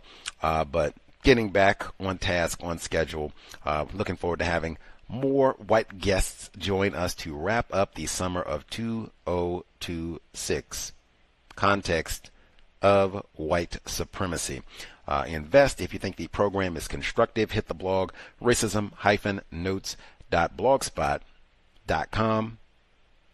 racism-notes.blogspot.com. PayPal button in the top right corner. Beneath the button, you'll see the links for Cash App, Venmo, and PayPal. Enormous gratitude for all the folks who have invested for 17 plus years. The Cash App address, cash.app app / $the cows. Hopefully we have been more constructive, more accurate than not over our 17 years, not talking foolish, especially about the workplace. If folks have other thoughts, especially that kind of what can be challenging, I guess, changing the behavior. If you've been chatting it up on your job and sharing details about family life, things not related to the workplace, and now you want to kind of cut back on that, folks have any tips on how you can do that without causing more problems? Just keep it cordial and focused on the job. Let us know. That's it. Don't see any hands. Didn't see anybody with like last minute question or observation. That's it. We will get to it for Friday. Catherine Massey Book Club. We didn't even have any interruptions for the illness with that last week. So right on schedule. I think the only snafu was I forgot to include chapter 7 or the next installment last week. We almost skipped over a chapter, but thankfully I was not asleep at the wheel. Heard that, was able to stop immediately. So we'll pick up right the chapter that I tried to leave out. And I think that was an important one too, because of the Klan's first attempt to kill Robert F. Williams directly. That's what we will pick up at immediately tomorrow, 8 p.m. Eastern, 5 p.m. Pacific. Catherine Massey Book Club. That's it. Sobriety would be best under conditions of white supremacy racism. No happy hour. Even if they're going to do the end of summer jamboree and we got to do it for Labor Day on the job and such, if you have to participate, that's great. You are a teetotaler. Water. Not even drinking those sugary concoctions for all that. Water. And speaking of, we got the beverages, hopefully non-alcoholic. If anyone has free time, you're bored, you're watching lots of Netflix and binge watching all that, hey, please research, especially, hey, if you are in Tennessee and you got extra free time, please get all of the records. Even see if you can get the police file. It shouldn't be a C, that should be an easy file to get the police report. This is the one that's in Nashville. Devin Rice shot Frederick Lighton, Lytton, white man, shot and killed him, dispute over a beverage. Get the police report. What was this dispute about? Like, as much detail as possible. I would like to know, like, what type of dispute over a beverage was this that led to a fatality? A white fatality at that. That would be one that's worth like 5 minutes. I didn't say you got to go all day long. I didn't say you have to read every newspaper article. Just especially if you're in Tennessee, file a police report. See if we can get a little bit more detail about what happened on this here case, workplace violence, and black on white workplace violence. Woo. But hopefully this was not over a whiskey, a pint of Mad Dog. Hopefully this was, it was a hot day in Memphis and this was my cooled Evian water that you didn't put your racist paws on. Tried to swango me. Sobriety would be best. Creator, we ask that you remind us, stop saying not all white people are racist. Remind us, stop name calling and cursing people classified as black. That probably precedes a number of these cases where black people have fought and or shot other black people that they work with. Minimize conflict on the job. It has been time. Replace white supremacy with justice immediately. Cow signing out. Thanks all for tuning in. Nigga, you so brainwashed. I'm a victim, brother. Problem. You're a victim. Yeah. I'm a victim of 400 years of conditioning. Shut up. The man has programmed my condition. Mm-hmm. Even my conditioning has been conditioned.